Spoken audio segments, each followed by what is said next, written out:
ഹരേ കൃഷ്ണ. ഓം നമോ ഭഗവത്തെ വാസുദേവായ. ജ്ഞാനാഞ്ജനശലാക്കയാ ചക്ഷുരുന്മീലിതം യേന തസ്മൈ ശ്രീ ഗുരവേ നമഃ. എല്ലാവർക്കും സുഖമാണെന്ന് വിശ്വസിക്കുന്നു. അപ്പം ഇന്ന് ഞാൻ രണ്ട് ചെറിയ കഥകളാണ് പറയാൻ പോണത്. പക്ഷെ ഇത് കഥ ചെറുതാണെങ്കിലും അതിലെ വാല്യൂ അല്ലെങ്കിൽ അതിലെ മോറല് നമുക്ക് എല്ലാവരുടെ ലൈഫിൽ നമ്മൾ ഉൾക്കൊള്ളേണ്ട കാര്യങ്ങളാണ്. അപ്പൊ ആദ്യത്തെ കഥ എന്ന് പറയുന്നത്, ആരാണ് ഏറ്റവും വലിയ ഭക്തി. നമ്മൾ ഭക്തി എന്ന് പറയുന്നത് ഭക്തിയിൽ മാത്രമല്ല, ആ നമ്മൾ ഏതൊരു ഫീൽഡിൽ വന്നാലും അവിടെ എപ്പോഴും കോമ്പറ്റീഷൻ ആയിരിക്കും. ഞാൻ വലുത്, ഞാൻ ഞാൻ കുറച്ചുകൂടെ വലുത്, നിന്നെക്കാളും എനിക്കാണ് എല്ലാ കാര്യങ്ങളും അറിയുന്നത്, എനിക്കാണ് ഞാനാണ് എല്ലാത്തിന്റെയും മെയിൻ എന്ന് പറഞ്ഞ് നമുക്കൊരു കോമ്പറ്റീഷൻ ഉണ്ടാവും. അപ്പൊ പക്ഷെ ഭക്തിയിൽ ആ കോമ്പറ്റീഷൻ നമ്മളെ ഭക്തന്മാർ തമ്മിൽ അത് ഉണ്ടാവില്ല. കാരണം അവരെ സംബന്ധിച്ച് ഏറ്റവും വലിയ ഭക്തരാവട്ടെ, അവരെ സംബന്ധിച്ച് എല്ലാ ഭക്തരും ഒരേപോലെയാണ് കാണുന്നത്. കാരണം ഭക്തിയിൽ അങ്ങനെ ഒരു കോമ്പറ്റീഷൻ വന്നാ അത് അഹങ്കാരത്തിന്റെ പേരിലായിപ്പോ. അപ്പോ അവിടെ ഞാനെന്നൊരു ഭാവം വരികയും പിന്നെ നമുക്ക് ആ ഭക്തി നമുക്ക് പിന്നീട് അതിനെ നമുക്ക് കൊണ്ടുപോകാൻ ഒരിക്കലും പറ്റില്ല. ഇപ്പൊ ഏറ്റവും വലിയ ഗുരുമഹാരാജുമാരായിക്കോട്ടെ, അവര് പോലും നമ്മളെ കാണുമ്പോ അവരാണ് വലുതെന്ന് അവരൊരിക്കലും പറയുന്നില്ല. അവരെന്താ ചെയ്യുന്നത്, നമ്മളടുത്ത് അവർ നമസ്കരിക്കുകയാണ് ചെയ്യുന്നത്. വലിയ പ്രഭുക്കന്മാര് നമ്മൾ അങ്ങോട്ട് കാല് തൊട്ട് തൊഴുകയാണെങ്കിൽ അവര് നമ്മളെ ഇങ്ങോട്ട് തറയിൽ തൊട്ട് തൊഴും. കാരണം നമ്മളെല്ലാവരും ഒരേ രീതിയിലാണ്, ആ ഒരു എളിമത്വമാണ് നമുക്ക് വേണ്ടത്. അപ്പോ ഇവിടെ ഈ കഥയിൽ വന്നിട്ട് രണ്ട് പേര്, ചോള എന്നാണ് അദ്ദേഹത്തിന്റെ പേര്. അദ്ദേഹം ചോള രാജാവാണ്. അപ്പൊ ചോള എന്നാണ് അദ്ദേഹത്തിന്റെ പേര്. രണ്ടാമത്തേത് ഒരു ബ്രാഹ്മണനാണ്. രണ്ടുപേരും നല്ല ഭക്തരാണ്. അപ്പൊ ഈ രാജാവ് വന്നിട്ട് രാജാവാണ്. അപ്പൊ എല്ലാ രീതിയിലുള്ള പണം, കാര്യങ്ങള്, സമ്പത്ത് എല്ലാം ഇദ്ദേഹത്തിനുണ്ട്. പക്ഷെ ബ്രാഹ്മണന് അത്ര വലിയ പൈസയോ കാര്യങ്ങളോ ഒന്നുമില്ല. നിത്യ ജീവിതത്തിനുള്ള സംഭവങ്ങൾ മാത്രമേ ഉള്ളൂ. അപ്പോ ഈ രാജാവ് അദ്ദേഹം അവിടെയുള്ള അമ്പലത്തില് പത്മനാഭസ്വാമിയെ പോലെ ഒരു അനന്ത പത്മനാഭൻ ഉണ്ട് അമ്പലത്തിൽ. അപ്പൊ ആനന്ദ പത്മനാഭൻ അദ്ദേഹം എന്താ പറയാ പ്രാർത്ഥിക്കാനും അദ്ദേഹം എന്താ അവിടെ അലങ്കരിക്കാൻ, അമ്പലത്തിലെ ഭഗവാനെ അലങ്കരിക്കാൻ വേണ്ടിയിട്ട് ഭഗവാന്റെ പാദം അലങ്കരിക്കാൻ വേണ്ടിയിട്ട് ഈ രാജാവ് വന്നിട്ട് ഒരുപാട് സ്വർണവും രത്നവും കാര്യങ്ങളൊക്കെ രാജാവ് കൊണ്ടു കൊടുക്കും. അപ്പോ ഈ രാജാവ് പൈസയും കാര്യങ്ങളൊക്കെ കൊണ്ടുവരുമ്പോ അതെല്ലാം ഭഗവാന്റെ കാലിൽ വെച്ച് അലങ്കരിച്ച് രാജാവ് കാണുകയാണ്. അപ്പൊ ഭഗവാന്റെ കാല് ഫുള്ള് ഗോൾഡും രത്നങ്ങളും കാര്യങ്ങളൊക്കെയാണ്. അപ്പൊ ഇദ്ദേഹത്തിന് ഭയങ്കര സന്തോഷം. എന്നിട്ട് ഇദ്ദേഹം ഒരു സൈഡിൽ നിന്ന് പ്രാർത്ഥിക്കുകയാണ്. അപ്പൊ ഇതേ സമയം ഈ ബ്രാഹ്മണനും ആ അമ്പലത്തിൽ എത്താണ്. ആ ബ്രാഹ്മണൻ എന്താ ചെയ്തത്, അദ്ദേഹം വന്നിട്ട് തുളസി ഇലകൾ, അദ്ദേഹത്തിന്റെ കയ്യിൽ കുറച്ച് തുളസി ഇലകളുണ്ട്, കുറച്ച് പൂക്കളുണ്ട്, പിന്നെ ഒരു കുടം വെള്ളവുമുണ്ട്. അപ്പൊ ഇതേ ബ്രാഹ്മണനായതുകൊണ്ട് ഇദ്ദേഹം നേരെ അകത്ത് ചെന്ന് ആ അതേ സ്വർണ്ണം ഉണ്ടോ ഒന്നും നോക്കുന്നില്ല. ഭഗവാന്റെ പാദം കണ്ടപ്പോ ആ പാദത്തിന്റെ മുകളില് ഈ തുളസി ഇലയും ഈ പൂക്കളും ഒക്കെ വെച്ചിട്ട് ആ വെള്ളം ഒഴിച്ച് കഴുകിയതിന് ശേഷം ഈ തുളസി ഇലയും പൂക്കളൊക്കെ വെച്ച് അലങ്കരിക്കുകയാണ്. അപ്പൊ ഈ രാജാവ് വെച്ച് സ്വർണത്തിന്റെ മുകളിലായിട്ട് ആ സ്വർണത്തെ കാണാൻ പറ്റാത്ത രീതിയിൽ തുളസി ഇലയും പൂക്കളെ വെക്കണം. ശരിക്കും പറഞ്ഞാൽ ഇദ്ദേഹം കണ്ടില്ല, ഈ ബ്രാഹ്മണൻ കണ്ടില്ല അവിടെ സ്വർണ്ണം ഇരുന്ന് അതേ രാജാവ് വെച്ചിട്ട് പോയ കണ്ടില്ല. അപ്പൊ ഇതെല്ലാം സൈഡിൽ നിന്ന് ഈ രാജാവ് കാണുന്നുണ്ടായിരുന്നു. അപ്പൊ ഈ രാജാവ് ഇത് സൈഡിൽ നിന്ന് കണ്ടപ്പോഴത്തേക്ക് അദ്ദേഹത്തിന് ദേഷ്യം വന്നു. കാരണം ഞാൻ ഇത്രയും വിലപിടിപ്പ് കഷ്ടപ്പെട്ട് വെച്ചിട്ട് അതിന്റെ മുകളിൽ വെറും നിസ്സാരമായിട്ടുള്ള തുളസിയില കൊണ്ട് വെക്കാനാണോ ഇദ്ദേഹം വന്നതെന്ന് പറഞ്ഞിട്ട് ഈ രാജാവിന് ഭയങ്കരമായിട്ട് ദേഷ്യം വന്നു. അപ്പം എന്നിട്ട് ഈ രാജാവ് ഈ ബ്രാഹ്മണനോട് ദേഷ്യപ്പെടാൻ തുടങ്ങി. അങ്ങയുടെ ഈ നിസ്സാരമായ തുളസി ഇലയാണോ ഞാൻ ഇത്രയും വിലപിടിപ്പുള്ള സ്വർണ്ണങ്ങൾ വെച്ച് ഭഗവാന്റെ ആ അലങ്കരിച്ചപ്പോ അങ്ങ് ഈ നിസാരമായ പൂവും ഇലകളും കൊണ്ട് അതിന്റെ മുകളിലോട്ട് വെച്ചു. അങ്ങക്ക് യഥാർത്ഥ ഭക്തി എന്താണെന്ന് അങ്ങക്ക് അറിയോ, അങ്ങ് ഇത്രയും കാണിക്കുന്ന പറഞ്ഞ ഭയങ്കരമായിട്ട് ഈ രാജാവ് ഈ ബ്രാഹ്മണനെ വഴക്ക് പറഞ്ഞു. അപ്പൊ ബ്രാഹ്മണന് ദേഷ്യം വന്നു. അപ്പൊ ബ്രാഹ്മണൻ ചോദിച്ചു, അങ്ങയ്ക്ക് അറിയോ യഥാർത്ഥ ഭക്തി, അല്ലെങ്കിൽ അങ്ങയ്ക്ക് ഈ തുളസി ഇലയുടെ മഹാത്മ്യം എന്താണെന്ന് അറിയോ എന്ന് പറഞ്ഞ് അങ്ങനെ ഇവര് തമ്മിൽ ഭയങ്കര വഴക്കായി. അപ്പൊ വഴക്കായ സമയത്ത് അവസാനം രാജാവ് പറയും, ശരി അങ്ങയ്ക്ക് ഞാൻ യഥാർത്ഥ ഭക്തി എന്താണെന്ന് കാണിച്ചു തരാം എന്ന് പറഞ്ഞ് അങ്ങോട്ടും ഇങ്ങോട്ടും ഇവരൊരു കോമ്പറ്റീഷൻ വെച്ചു. അതായത് ഒരു വെല്ലുവിളി വെച്ചു, ആരാണ് യഥാർത്ഥ ഭക്തൻ എന്ന് കാണിച്ചു കൊടുക്കാം എന്ന് പറഞ്ഞിട്ട് ഒരു വെല്ലുവിളി വെച്ചു. അപ്പൊ ഇവർ രണ്ടുപേരും അത് സമ്മതിക്കുകയും ചെയ്തു. എന്നിട്ട് ഇവർ രണ്ടുപേരും രണ്ടിടത്ത് പോവുകയും ചെയ്തു. അപ്പൊ ഈ രാജാവ് നേരെ എവിടെയാ പോയത്? അദ്ദേഹത്തിന്റെ രാജ്യ കൊട്ടാരത്തിൽ പോയി അവിടുത്തെ രാജ്യഗുരുവിന്റെ സഹായത്തോടെ അദ്ദേഹം ഒരു വലിയ കർമ്മ അല്ലെങ്കിൽ വലിയൊരു യാഗം നടത്തി. ആ യാഗം എന്ന് പറയുന്നത് ഇന്നേ വരെ ആരും കാണാത്ത രീതിയിൽ എത്രയോ വലിയ വലിയ സന്യാസിമാര്, അപ്പുറത്തെ അയൽ രാജ്യത്തെ രാജാക്കന്മാര്, ഇവരൊക്കെ വന്നിരിക്കെ വലിയൊരു യജ്ഞം ഭഗവാന്റെ പേരിൽ ഇദ്ദേഹം നടത്താണ്. അപ്പം രാജാവ് വിചാരിച്ചിരിക്കുന്നത് ഭഗവാന്റെ പേരിൽ യജ്ഞം നടത്തിയ ഭഗവാൻ പ്രസീതപ്പെടും, അല്ലെങ്കിൽ ഭഗവാന്റെ പേരില് എന്താ ഭഗവാന് യജ്ഞങ്ങൾ, എന്നിട്ട് ആ യജ്ഞത്തില് പൈസ കാര്യങ്ങളൊക്കെ ഇദ്ദേഹം ഇടുകയാണ്. അത് കഴിഞ്ഞ പക്ഷെ അപ്പൊ അത് ഒരു സൈഡ് നടക്കുകയാണ്. അപ്പൊ അടുത്ത സൈഡില് ബ്രാഹ്മണൻ ആ അമ്പലത്തിൽ നിന്ന് പോയിട്ടില്ല, അദ്ദേഹം ആ അമ്പലത്തിൽ തന്നെ ഉണ്ട്. അദ്ദേഹം അവിടെ ഭഗവാന്റെ മുമ്പില് പാട്ട് പാടുന്നു, ഡാൻസ് ചെയ്യുന്നു, കീർത്തനം ചെയ്യുന്നു, എല്ലാം ചെയ്തു അദ്ദേഹം അവിടെ ഭയങ്കര ഹാപ്പി ആയിട്ടിരിക്കുകയാണ്. അപ്പൊ ഇദ്ദേഹം ബ്രാഹ്മണൻ വന്നിട്ട് എല്ലാ ദിവസവും ഭഗവാന് അമ്പലത്തിൽ വെച്ച് തന്നെ നൈവേദ്യം ഉണ്ടാക്കി ഭഗവാന് കൊടുത്ത് ഓഫർ ചെയ്ത് വാങ്ങിക്കും. അപ്പൊ അതേപോലെ അദ്ദേഹം ആ ദിവസം അദ്ദേഹം നൈവേദ്യം അമ്പലത്തിൽ വെച്ച് ഉണ്ടാക്കിയിട്ട് അവസാനം എല്ലാം ഉണ്ടാക്കി റെഡിയായി തുളസി ഇലയൊക്കെ വെച്ചു. എന്നിട്ടൊന്ന് കൈ കഴുകിയിട്ട് ഭഗവാൻ ഓഫർ ചെയ്യും, നമ്മൾ അങ്ങനെയല്ലേ. അപ്പൊ കൈ കഴുകാൻ വേണ്ടി പോയിട്ട് തിരിച്ചു വന്നപ്പോ ആ പ്രസാദം അവിടെ കാണുന്നില്ല. അപ്പൊ ഇദ്ദേഹം വിചാരിച്ചു ഇനി ആരാ പ്രസാദം എടുത്തപ്പോ ഇദ്ദേഹത്തിന് ഇനി ഒന്നിനും ഉണ്ടാക്കാനുമുള്ള സാധനങ്ങളും കാര്യങ്ങളും ഇല്ല. അപ്പൊ അദ്ദേഹം ഭഗവാന് കൊടുക്കാൻ പറ്റാത്തത് കൊണ്ട് അദ്ദേഹം എന്ത് ചെയ്തു, ഫാസ്റ്റിംഗ് എടുത്തു. അപ്പൊ അദ്ദേഹം അന്നത്തെ ദിവസം ഒന്നും കഴിച്ചില്ല. അപ്പൊ അത് കഴിഞ്ഞ് അടുത്ത ദിവസം ഇതേപോലെ എന്താ ഭഗവാന് വേണ്ടിയിട്ട് ഫുഡ് ഉണ്ടാക്കി അദ്ദേഹം ഒന്ന് കണ്ണൊന്ന് അടച്ച് തുറക്കുന്ന സമയം കൊണ്ട് ആ പ്രസാദം അവിടുന്ന് അപ്രത്യക്ഷമാകും, അത് അവിടെ കാണില്ല. അപ്പൊ അത് ആ ദിവസം അദ്ദേഹം ഫാസ്റ്റിംഗ് എടുക്കും. അങ്ങനെ ഇത് തുടർച്ചയായിട്ട് 7 ദിവസം ഇതേപോലെ നടന്നുകൊണ്ടിരുന്നു. അപ്പൊ 7ാമത്തെ ദിവസം ആയപ്പോഴത്തേക്കും ബ്രാഹ്മണൻ വിചാരിച്ചു ആരാണ് ഈ കള്ളൻ അവിടെ ഒന്നും ആരും ഇല്ല. ഇദ്ദേഹവും ഭഗവാനും മാത്രമേ ഉള്ളൂ. അപ്പൊ അവിടെ ഒന്നും ആരും ഇല്ല. അപ്പൊ ഈ ഫുഡ് ഉണ്ടാക്കിയിട്ട് ഭഗവാന് കൊടുക്കുമ്പോ ആ പ്രസാദം ഉണ്ടാക്കിയിട്ട് ഭഗവാന് കൊടുക്കുമ്പോഴത്തേക്കും കൊടുക്കാൻ വേണ്ടി പറ്റുന്നില്ല. എല്ലാം ഉണ്ടാക്കി റെഡിയാക്കി വെക്കും, പക്ഷെ ഒന്ന് കണ്ണടച്ച് തിരിയുമ്പോഴത്തേക്കും ആ പ്രസാദം അവിടെ കാണില്ല. അപ്പം ഈ 7ാമത്തെ ദിവസം ഇദ്ദേഹം എന്ത് ചെയ്തു, അവിടെ നിന്നു. ആരാണ് ഈ പ്രസാദം എടുക്കുന്നതെന്ന് അറിയാൻ വേണ്ടിയിട്ട് ഇദ്ദേഹം അവിടെ നിന്നു. അപ്പൊ ഇദ്ദേഹം അവിടെ നിന്ന് ഒരു സൈഡിൽ നിന്ന് ഇങ്ങനെ നോക്കിയായിരുന്നു ആരാണ് എടുക്കണേന്ന് അറിയാൻ വേണ്ടിയിട്ട്. അപ്പൊ ഇദ്ദേഹം നോക്കിയപ്പോ ഒരു എന്താ പറയാ എല്ലും തോലുമായിട്ടിരിക്കുന്ന പറയില്ല, അതായത് ഒട്ടും ശരീരം ഇല്ലാത്ത നമുക്ക് അദ്ദേഹത്തിന്റെ കറക്റ്റ് എല്ല് പുറത്ത് കാണാൻ പറ്റും. ആ രീതിയിലുള്ള ഒരു വയസ്സായ ഒരാൾ. അദ്ദേഹം ഇപ്പൊ മരിക്കൂല എന്ന രീതിയിലാണ് അദ്ദേഹം നിൽക്കുന്നത്. ഇപ്പൊ വീഴൂല ആ രീതിയിലാണ് നിൽക്കുന്നത്. അപ്പൊ അദ്ദേഹമാണ് വന്ന് ഈ പ്രസാദം എടുക്കുന്നത്. അപ്പൊ ഈ ബ്രാഹ്മണൻ നോക്കുന്നത് കണ്ടപ്പോഴത്തേക്കും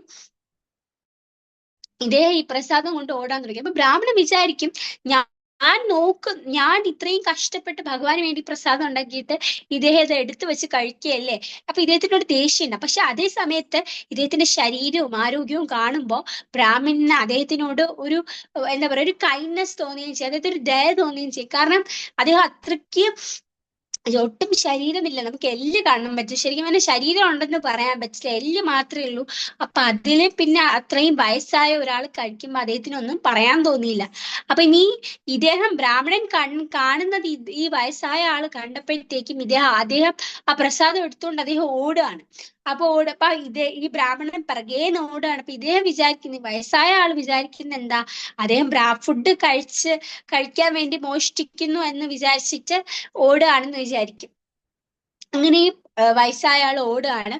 ഓടി ഒരു സ്ഥലത്തെത്തുമ്പോ ഇദ്ദേഹത്തിന് ഈ പോട്ടിന്റെ, അതായത് ആ ചട്ടിയുടെ വെയിറ്റും പിന്നെ അതുപോലെ തന്നെ ഇദ്ദേഹത്തിന്റെ ആ ഒരു ശരീരം ആരോഗ്യമില്ലല്ലോ. അപ്പൊ അതുകൊണ്ട് അദ്ദേഹം അവിടെ വന്നങ്ങ് വീണ് മയങ്ങം കിടക്കാണ്. അപ്പൊ ഉടനെ ഈ ബ്രാഹ്മണൻ വന്നിട്ട് അദ്ദേഹത്തിന് പെട്ടെന്ന് എടുത്ത് തന്നെ മടി കിടത്താണ്. എന്നിട്ട് തന്റെ ഡ്രസ്സ് കൊണ്ട് തന്നെ അദ്ദേഹത്തിന് തുടച്ച് അദ്ദേഹത്തിന്റെ ദേഹത്തുള്ള ആ വേർപ്പൊക്കെ തുടച്ചിട്ട് അദ്ദേഹത്തിന് ഇങ്ങനെ വീശി കൊടുക്കുകയാണ്. അപ്പം ഇത് വീശി ഒരു 2-3 വീശായപ്പോഴത്തേക്കും ഇദ്ദേഹം അദ്ദേഹത്തിന്റെ ബോധം തിരിച്ചു വരാണ്. പക്ഷെ ബോധം തിരിച്ചു വന്നതും ഒരു വല്ലാത്ത പ്രകാശം അദ്ദേഹത്തിന്റെ ഉള്ളിൽ നിന്ന് വരാണ്. എന്നിട്ട് ഈ ബ്രാഹ്മണൻ കാണുന്നത് ആ വയസ്സായ ആളിന് പകരം ആരാണ് ഉണ്ടായിരുന്നത്, ഭഗവാനാണ് ഉണ്ടായിരുന്നത്. അപ്പൊ ഇത് കണ്ടപ്പോഴത്തേക്കും ബ്രാഹ്മണൻ എന്ത് ചെയ്യണം? കാരണം ഭഗവാനെയാണ് ആദ്യമായിട്ട് കാണുന്നത്, ഭഗവാനാണ് തന്റെ മടി കിടക്കുന്നത്. അപ്പൊ അദ്ദേഹം പോയി സാഷ്ടാംഗം ആ ഭഗവാന്റെ മുമ്പിൽ സാഷ്ടാംഗം പോയി പ്രാർത്ഥിച്ചിട്ട് അദ്ദേഹം പറയും, ഞാൻ അങ്ങേ എന്ത് ചെയ്യണം? എനിക്ക് കാരണം നമ്മളെ പെട്ടെന്ന് ഒരു ദിവസം നമ്മുടെ മുമ്പിൽ ഭഗവാൻ പ്രത്യക്ഷപ്പെട്ടാൽ നമുക്ക് എന്ത് ചെയ്യണം? നമസ്കരിക്കണോ, അത് ചെയ്യണോ, ഭഗവത് സർവീസ് ചെയ്യണോ? അതേപോലെയാണ് ഇദ്ദേഹം അവിടെ നിന്നത്. അപ്പൊ ഭഗവാൻ പറയും, ഞാൻ അങ്ങയെ ഒന്ന് പരീക്ഷിച്ചതാണ്. അതായത് അങ്ങ് എന്ത് പ്രതികരിക്കും എന്റെ ഭക്തന്മാരോട്, അല്ലെങ്കിൽ ബാക്കിയുള്ളവരോട് അങ്ങ് എങ്ങനെ പ്രതികരിക്കും എന്ന രീതിയിൽ ഞാൻ അങ്ങയെ ഒന്ന് പരീക്ഷിച്ചു നോക്കിയതാണ്. പക്ഷെ ആ പരീക്ഷണത്തില് അങ്ങ് 100% വിജയിക്കുകയും ചെയ്തു. വരൂ, അങ്ങയെ ഞാൻ വൈകുണ്ഠ ലോകത്തേക്ക് കൊണ്ടുപോവാന്ന് പറയും.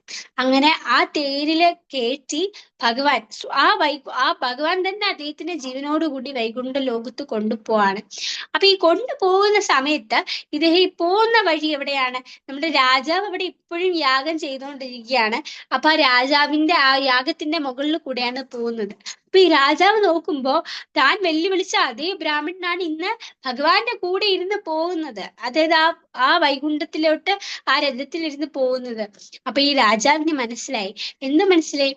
പൈസ അല്ലെങ്കിൽ പണം കൊണ്ടോ അല്ലെങ്കിൽ വേറെ എന്തുകൊണ്ടോ ഒരിക്കലും ഭഗവാനെ നമുക്ക് വാങ്ങിക്കാനോ ഭഗവാനെ നമുക്ക് കിട്ടൂല. ഭഗവാനെ കിട്ടണമെങ്കിൽ ഒരേ ഒരു കാര്യം വേണുള്ളൂ, ഭക്തി. ഭക്തി ഉണ്ടെങ്കിൽ മാത്രമേ ആ ഭക്തിയുടെ എക്സ്റ്റെന്റ് എത്രയാണോ അത്രയുള്ളെങ്കിൽ നമുക്ക് ഭഗവാനെ നമുക്ക് കിട്ടുള്ളൂ. അത് 100% ഉറപ്പാണ്. കാരണം ഭഗവത്ഗീതയിൽ ഭഗവാൻ തന്നെ പറയുന്നുണ്ട്, പത്രം പുഷ്പം ഫലം തോയം യോമേ ഭക്തിയാ പ്രയശ്ചതി തദഹം ഭക്തി ഉപഹൃതം അസ്നാമി പ്രേതാത്മക. അതായത് എനിക്ക് പണമോ കാര്യങ്ങളോ ഒന്നും വേണ്ട. എനിക്ക് എന്താണ് വേണ്ടത്? നീ എനിക്കൊരു പൂവോ ഒരു ഇലയോ ഒരു തുളസി ഇലയോ എനിക്ക് വെച്ചാൽ മതി. പക്ഷെ അത് വെക്കുന്നത് എങ്ങനെയായിരിക്കണം? സ്നേഹത്തോടെയും ഭക്തിയോടുകൂടിയും എനിക്ക് വെച്ചാൽ മാത്രമേ ഞാനിത് സ്വീകരിക്കുകയുള്ളൂ എന്നാണ് പറയുന്നത്. ഭഗവാന് ഒരിക്കലും ഈ പണമോ കാര്യങ്ങളോ അല്ലെങ്കിൽ നമ്മളെ കഴിവ് എന്താണ്, അത് നമുക്ക് എല്ലാ കഴിവും തന്നത് ഭഗവാനാണ്. അപ്പൊ കാരണം അത് നമ്മളെ ഭക്തിപരമായി ഉപയോഗിക്കാൻ വേണ്ടിയിട്ടാണ് ഭഗവാന് വേണ്ടിയിട്ട് ഉപയോഗിക്കാൻ വേണ്ടിയിട്ടാണ് ഭഗവാൻ നമുക്ക് കഴിവുകളൊക്കെ തന്നത്. അപ്പൊ അത് നമ്മൾ എന്ത് ചെയ്യണം? ആ രീതിയിൽ തന്നെ ഉപയോഗിക്കുകയും വേണം. അല്ലാതെ അത് ഓപ്പോസിറ്റ് ആയിട്ട് ഉപയോഗിച്ച് കഴിഞ്ഞിട്ട് ഭഗവാൻ എനിക്ക് തരും എന്ന് പറഞ്ഞ് നമ്മൾ നിന്നിട്ട് കാര്യമില്ല. മാത്രമല്ല, ഈ പണം കൊണ്ടോ കാര്യങ്ങൾ കൊണ്ടോ നമുക്ക് ഒരിക്കലും ഭഗവാനെ വിലമതിക്കാനാവില്ല. കാരണം ഭഗവാൻ വന്നിട്ട് ഭക്തി ഉണ്ടെങ്കിൽ മാത്രമേ, ഭക്തിയുടെ കാര്യമാണ് ഭഗവാൻ നോക്കുന്നത്. തന്റെ ഭക്തരെ ഏത് രീതിയിൽ ഒരിക്കലും ഭഗവാൻ നോക്കില്ല. കാരണം അതൊക്കെ കിട്ടുന്നത് നമ്മുടെ കർമ്മബലം അനുസരിച്ചാണ്. കർമ്മബലം അനുസരിച്ചാണ് നമുക്ക് ഓരോ സ്ഥാനങ്ങൾ കിട്ടുന്നത്. അപ്പൊ അതുകൊണ്ട് ഭഗവാൻ ഒരിക്കലും അത് നോക്കില്ല. ഭഗവാൻ എന്താ നോക്കുന്ന? ആ ഭക്തന്റെ ഭക്തി മാത്രമേ ഭഗവാൻ നോക്കൂ. ആ ഭക്തി ഉണ്ടെങ്കിൽ ഭഗവാന്റെ കണ്ണിൽ എല്ലാവരും ഒരുപോലെയാണ്. പക്ഷെ ഭക്തി കൂടുതലുള്ളവരുടെ കണ്ണിലാണ്, ഭക്തി കൂടുതലുള്ളവരോട് ഭഗവാൻ ഒരു സ്നേഹം അല്പം കൂടുതലാണെന്നേ ഉള്ളൂ. ഹരേ കൃഷ്ണ. അപ്പൊ ഇദ്ദേഹം ഈ രാജാവ് ഇങ്ങനെ ഇത് അദ്ദേഹത്തിന് മനസ്സിലായ സമയത്ത് അദ്ദേഹം എന്തു ചെയ്തു എന്ന് വെച്ചാല്, അദ്ദേഹത്തിന് മനസ്സിലായി താൻ ചെയ്ത തെറ്റ്, അല്ലെങ്കിൽ തൻ ഭക്തി കൊണ്ട് മാത്രമേ ഭഗവാന് കിട്ടുള്ളൂ എന്നൊരു കാര്യം മനസ്സിലായപ്പോ അദ്ദേഹം ആ യാഗ അഗ്നിയിൽ അദ്ദേഹം വന്ന് സ്വയമായിട്ട് അദ്ദേഹം ചാടുകയാണ്. അപ്പം ചാടിയ സമയത്ത് കൂടെ ഉണ്ടായിരുന്ന രാജ്യഗുരു അദ്ദേഹത്തിന്റെ മുടിയിൽ പിടിക്കുകയാണ്. പക്ഷെ മുടി മാത്രമേ വന്നുള്ളൂ. അദ്ദേഹം ഫുള്ളായിട്ട് ആ യാഗത്തിൽ ചാടി സ്വയമായിട്ട് ഇത് ചെയ്യാണ്. അപ്പൊ ഭഗവാൻ പെട്ടെന്ന് രഥം അവിടെ നിർത്തി, രഥം താഴോട്ടിരിക്കും. പക്ഷെ ഈ ഭഗവാൻ രഥം താഴോട്ട് ഇറക്കുന്നത് കാര്യങ്ങളൊന്നും വേറെ ആർക്കും കാണില്ല. ബാക്കിയുള്ളവരെ സംബന്ധിച്ച് അദ്ദേഹം തീയിൽ ചാടി മരിച്ചു കഴിഞ്ഞപ്പോ ഭഗവാൻ താഴോട്ട് ഇറക്കിയപ്പോഴത്തേക്ക് ഇദ്ദേഹം തീയിൽ നിന്ന് തിരിച്ചു വരാണ്. അദ്ദേഹത്തിന്റെ ശരീരത്തോടു കൂടി അദ്ദേഹം തിരിച്ചു വരാണ്. തിരിച്ചു വന്നിട്ട് ഭഗവാൻ ചോദിക്കുകയാണ്, കാരണം ഭഗവാന് മനസ്സിലായി, ഇദ്ദേഹത്തിന് ആ തെറ്റ് മനസ്സിലായി. അതുകൊണ്ടാണല്ലോ അദ്ദേഹം ചാടിയത് ഭഗവാന് വേണ്ടിയിട്ട്.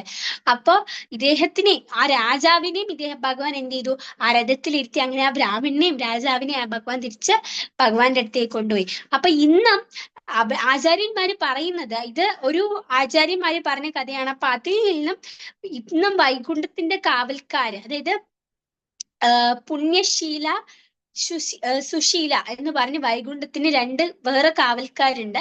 അപ്പൊ അവര് ഈ ബ്രാഹ്മണൻ ഈ രാജാവാണ്. പുണ്യശീല എന്ന് പറയുന്നത് ഈ ബ്രാഹ്മണനും, സുശീല എന്ന് പറയുന്നത് ഈ ചോള രാജാവുമാണ് ആ വൈകുണ്ഠത്തിന്റെ കാവൽക്കാർ. കാരണം ഇവർ രണ്ടുപേരും അടിയുണ്ടാക്കിയവരാണെങ്കിലും അവസാനം അവർക്ക് 2 പേർക്കും യഥാർത്ഥ ഭക്തി എന്താണെന്ന് മനസ്സിലാവുകയും ചെയ്തു.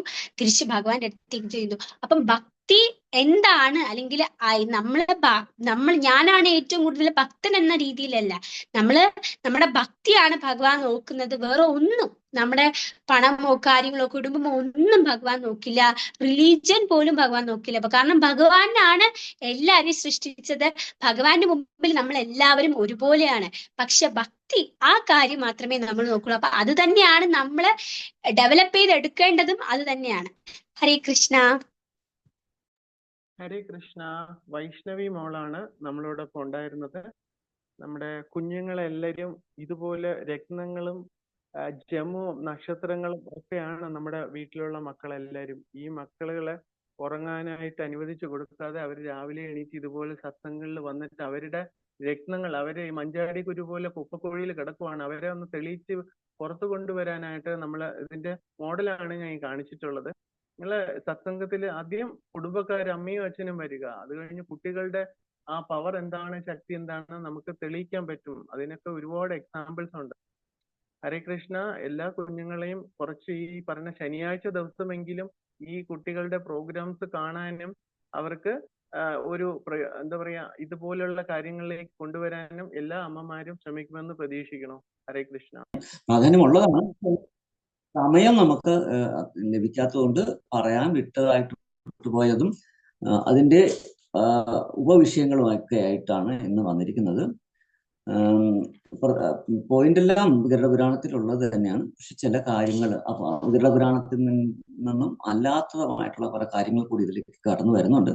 പക്ഷെ ഇത് ഈ സബ്ജക്റ്റായിട്ട് ആപ്റ്റായിട്ടുള്ളതാണ്. ഇപ്പോൾ മോളുടെ ഒരു പ്രവചനം, കഥ, ഇതൊക്കെ കേട്ടു ഭയങ്കര സന്തോഷം തോന്നി. കൊച്ചു കുട്ടികളൊക്കെ ഇത്രത്തോളം ചെറുപ്പത്തിലെ ആധ്യാത്മികപരമായ ക്ലാസ്സുകളൊക്കെ എടുക്കുന്നത് വളരെ സന്തോഷം നൽകുന്നതാണ്. നമ്മുടെ ഭാരതഭൂമിയിലെ ഹൈലേ മനുഷ്യജന്മയാര ജന്മസാർത്ഥകരോ കരോ പരോപകാര എന്നാണ്. ഭാരതഭൂമിയിൽ ജനിച്ച എല്ലാവരും നമ്മൾ ആദ്യം ജന്മസാർത്ഥകരോ, സ്വന്തമായിട്ട് ഈ ആധ്യാത്മികമായ അറിവ് ജീവിതത്തിലേക്ക് പകർത്തണം, അത് കൊണ്ടുവരണം, അതിനെക്കുറിച്ച് മനസ്സിലാക്കുകയും പിന്നെന്താണ് അത് മറ്റുള്ളവർക്ക് പകർന്നു കൊടുക്കുകയും വേണം. അതാണ് ഭാരതഭൂമിയിലെ മനുഷ്യന് പറഞ്ഞിട്ടുള്ള കർമ്മം. യഥാർത്ഥ കർമ്മം അതാണ്. യഥാർത്ഥോ ബ്രഹ്മജിജ്ഞാസ. ശരിക്കും മനുഷ്യനായി കഴിഞ്ഞാൽ പിന്നെ ബ്രഹ്മജിജ്ഞാസയാണ്, അതിനുവേണ്ടിയുള്ളതാണ് മനുഷ്യജന്മം. അപ്പോ ഈ ഗ്രൂപ്പിൽ ഇങ്ങനെ കൊച്ചു കുട്ടികൾ പോലും ഇത്രയും നന്നായിട്ട് വന്നിട്ട് ഭഗവാന്റെ മഹാത്മ്യം, ഭക്തന്മാരുടെ മഹാത്മ്യം, ഭക്തിയുടെ ഭഗവത് സേവനത്തിന്റെ പ്രാധാന്യം, ഇതിനെക്കുറിച്ചൊക്കെ നല്ല രീതിയിൽ ക്ലാസ് എടുക്കുന്നത് വളരെ സന്തോഷം നൽകുന്നതാണ്. ഇത് എല്ലാ കുട്ടികൾക്കും പ്രചോദനമാകണം. എല്ലാവരും ഈ പറഞ്ഞ നമ്മുടെ ഈ ആധ്യാത്മിക സംസ്കാരം, ആധ്യാത്മിക അറിവുകൾ ലോകത്തിന് മുഴുവനും പകർന്നു കൊടുക്കാൻ കഴിയട്ടെ എന്ന് പ്രാർത്ഥിച്ചു കൊള്ളുന്നു. എന്തായാലും നമുക്ക് ഗരുഡപുരാണത്തിന്റെ ഇതിലേക്ക് കടക്കാം. അപ്പോൾ സമയം ഏകദേശം 6:15 ഞാൻ അതുകൊണ്ട് തന്നെ കീർത്തനമില്ല. നമോ വിഷ്ണുപാദായ കൃഷ്ണപ്രേഷ്ഠായ ഭൂതലേ ശ്രീമതി ജയപതാക സ്വാമിനി ദിനാമിനെ. നമോ വിഷ്ണുപാദായ കൃഷ്ണപ്രേഷ്ഠായ ഭൂതലേ ശ്രീമതി ഭക്തി വേദാന്ത സ്വാമിനി ദിനാമിനെ. നമസ്തേ സരസ്വതി ദേവേ ഗൗരവാണി പ്രചാരിണേ നിർവിശേഷ ശൂന്യവാദി പാശ്ചാത്യാദേശധാരണേ. ജയ ശ്രീകൃഷ്ണ ചൈതന്യ പ്രഭു നിത്യാനന്ദ ശ്രീ അദ്വൈത ഗദാധര ശ്രീവാസാദി ഗൗരഭക്ത വൃന്ദ. ഹരേ കൃഷ്ണ കൃഷ്ണ കൃഷ്ണ ഹരേ ഹരേ, ഹരേ രാമ രാമ രാമ ഹരേ ഹരേ. ഹരേ കൃഷ്ണ കൃഷ്ണ കൃഷ്ണ ഹരേ ഹരേ, ഹരേ രാമ രാമ രാമ ഹരേ ഹരേ. ഹരേ കൃഷ്ണ കൃഷ്ണ കൃഷ്ണ ഹരേ ഹരേ, ഹരേ രാമ രാമ രാമ ഹരേ ഹരേ. അപ്പൊ ഗരുഡപുരാണത്തിൽ നമ്മൾ പറഞ്ഞ വിഷയം തന്നെയാണ് ഒരിക്കൽ കൂടി അതിനെ കുറച്ച് കൂടുതലായിട്ട് പറയുന്നതേ ഉള്ളൂ. പുനർജന്മം ആണ് ഇന്നത്തെ വിഷയം. പുനർജന്മവും അതുമായി ബന്ധപ്പെട്ട കാര്യങ്ങളൊക്കെയാണ്. അപ്പോ യഥാർത്ഥത്തില് ഗരുഡപുരാണത്തിൽ മാത്രമല്ല, ഭാഗവതത്തില്, ബ്രഹ്മാണ്ഡ പുരാണം, പത്മപുരാണം, മത്സ്യപുരാണം, പിന്നെന്താണ് മഹാഭാരതം, രാമായണം, ഇതിലെല്ലാം പുനർജന്മ കഥകൾ കടന്നു വരുന്നുണ്ട്. അപ്പോ ശരിക്കും ഭാരതത്തിന്റെ തത്വസംഹിതയിൽ പുനർജന്മം പ്രതിപാദിച്ചിട്ടുള്ള ഒരു പ്രധാന വിഷയം തന്നെയാണ്. അപ്പോ ശങ്കരാചാര്യർ പറഞ്ഞിട്ടുണ്ട്, ശിവന്റെ അവതാരമായ ശങ്കരാചാര്യർ പറഞ്ഞിട്ടുള്ളത് എന്താണ്? പുനരഭി ജനനം പുനരഭി മരണം പുനരഭി ജനനി ജഠരേ ശയനം. ജനിച്ച ആളിന് മരണവും മരിച്ച ആളിന് ജനനവുമുണ്ട്. ഇതിൽ നിന്ന് മോചനം നേടാനായിട്ട് എന്താ ചെയ്യേണ്ടത്? ഭജഗോവിന്ദം ഭജഗോവിന്ദം ഗോവിന്ദം ഭജ മൂഢമതേ. മൂഢന്മാരെ മണ്ടന്മാരെ നിങ്ങൾ ഭഗവാന്റെ നാമം ജപിക്കൂ, കലിയുഗത്തിന്റെ യുഗധർമ്മം നിങ്ങൾ ചെയ്യൂ. എന്നാൽ മാത്രം അല്ലാതെ സംപ്രാപ്തയെ സന്നിഹിത കാലേ നഹി രക്ഷതി ദുഃഖൃഞ്ചിക്കരണേ. അല്ലാതെ നിങ്ങളുടെ മരണം നിങ്ങളെ അടുക്കുമ്പോൾ നിങ്ങളെ രക്ഷിക്കാനായിട്ട് നിങ്ങളുടെ വിദ്യാഭ്യാസമോ നിങ്ങളുടെ പദവികളോ നിങ്ങളുടെ സ്വന്തക്കാരോ ബന്ധുക്കളോ ആർക്കും നിങ്ങളെ ഒന്നും രക്ഷിക്കാൻ പറ്റില്ല. ജനന മരണ ചക്രത്തിൽ നിന്നും മോചനം തരാനായിട്ട് കലിയുഗത്തിൽ പറഞ്ഞിട്ടുള്ള യുഗധർമ്മം ഹരിനാമ സങ്കീർത്തനമാണ്. അത് ചെയ്യാതെ വേറെ എന്ത് ഗുസ്തി കാണിച്ചിട്ടും ഒരു ഫലവുമില്ല. ഡുക്രിഞ്ചിക്കരണേ, നിങ്ങൾ എന്തൊക്കെ കാണിച്ചു കൂട്ടിയിട്ടും ഒരു കാര്യവുമില്ല. ഹരിർനാമ ഹരിർനാമ ഹരിർനാമൈവ കേവലം കലോ നാസ്തേവ നാസ്തേവ നാസ്തേവ ഗതിരന്യത. കലിയുഗത്തില് ഹരിനാമ ജപം ഹരിനാമ ജപം അല്ലാതെ വേറെ ഒരു വഴിയില്ല തന്നെ എന്ന് പറയുന്നുണ്ട് ശാസ്ത്രം. അപ്പോൾ നമ്മള് പുരാണങ്ങളിൽ ഈ പുനർജന്മം പറയുന്നുണ്ട്. അപ്പോ മോക്ഷം നേടാത്തവർക്കൊക്കെ വീണ്ടും ജനിച്ചും മരിച്ചും കഴിയേണ്ടി വരും. മറിച്ച് ഭക്തിയുത ഭഗവത് സേവനത്തിലൂടെ ബോധമണ്ഡലത്തിൽ ഭഗവാനെ കൊണ്ട് നിറയ്ക്കുന്നവർക്ക് ഭഗവാനെ ചിന്തിച്ചുകൊണ്ട് ഭഗവാന്റെ നാമം ജപിച്ചുകൊണ്ട് ഭഗവാന്റെ പ്രസാദം കഴിച്ചുകൊണ്ട് ഭഗവാന്റെ തീർത്ഥം കുടിച്ചുകൊണ്ട് ഒക്കെ മരിക്കുന്നവർക്ക് തിരിച്ച് ഒരു വരവില്ല. അവര് തീർച്ചയായിട്ടും ഭഗവാന്റെ ധാമത്തിലേക്ക് അല്ലെങ്കിൽ ആധ്യാത്മിക ലോകങ്ങളിലേക്ക് അല്ലെങ്കിൽ വൈകുണ്ഠ ലോകങ്ങളിലേക്ക് അല്ലെങ്കിൽ ഗോലോക വൃന്ദാവനത്തിലേക്കൊക്കെ ആയിരിക്കും പോകുന്നത്. ഭഗവത്ഗീതയിൽ പറയുന്നത് വാംസാംസി ജീർണാനി യഥാ വിഹായ നവാനി ഗൃഹണാതി നരോപരാണി തഥാ ശരീരാണി വിഹായ ജീർണ ഞന്യാണി സംയാതി നവാനി ദേഹി. 2-ാം അധ്യായത്തിൽ 22-ാമത്തെ ശ്ലോകമാണ്. പഴയ ഉടുപ്പുകൾ മാറ്റി പുതിയ എടുത്ത് അണിയുന്നത് പോലെ ജീർണിച്ച് ഉപയോഗിക്കാൻ കൊള്ളാത്തതായ ഭൗതിക ശരീരങ്ങൾ ഉപേക്ഷിച്ച് ദേഹി പൊതുദേഹങ്ങൾ സ്വീകരിക്കുന്നു എന്ന് പറയുന്നു. ജനിച്ചാൽ മരിക്കണം എന്നുള്ളത് ഒരു സത്യമാണ്. അതുപോലെ തന്നെയാണ് മരിച്ചാല് ജനിക്കുക എന്നുള്ളതും.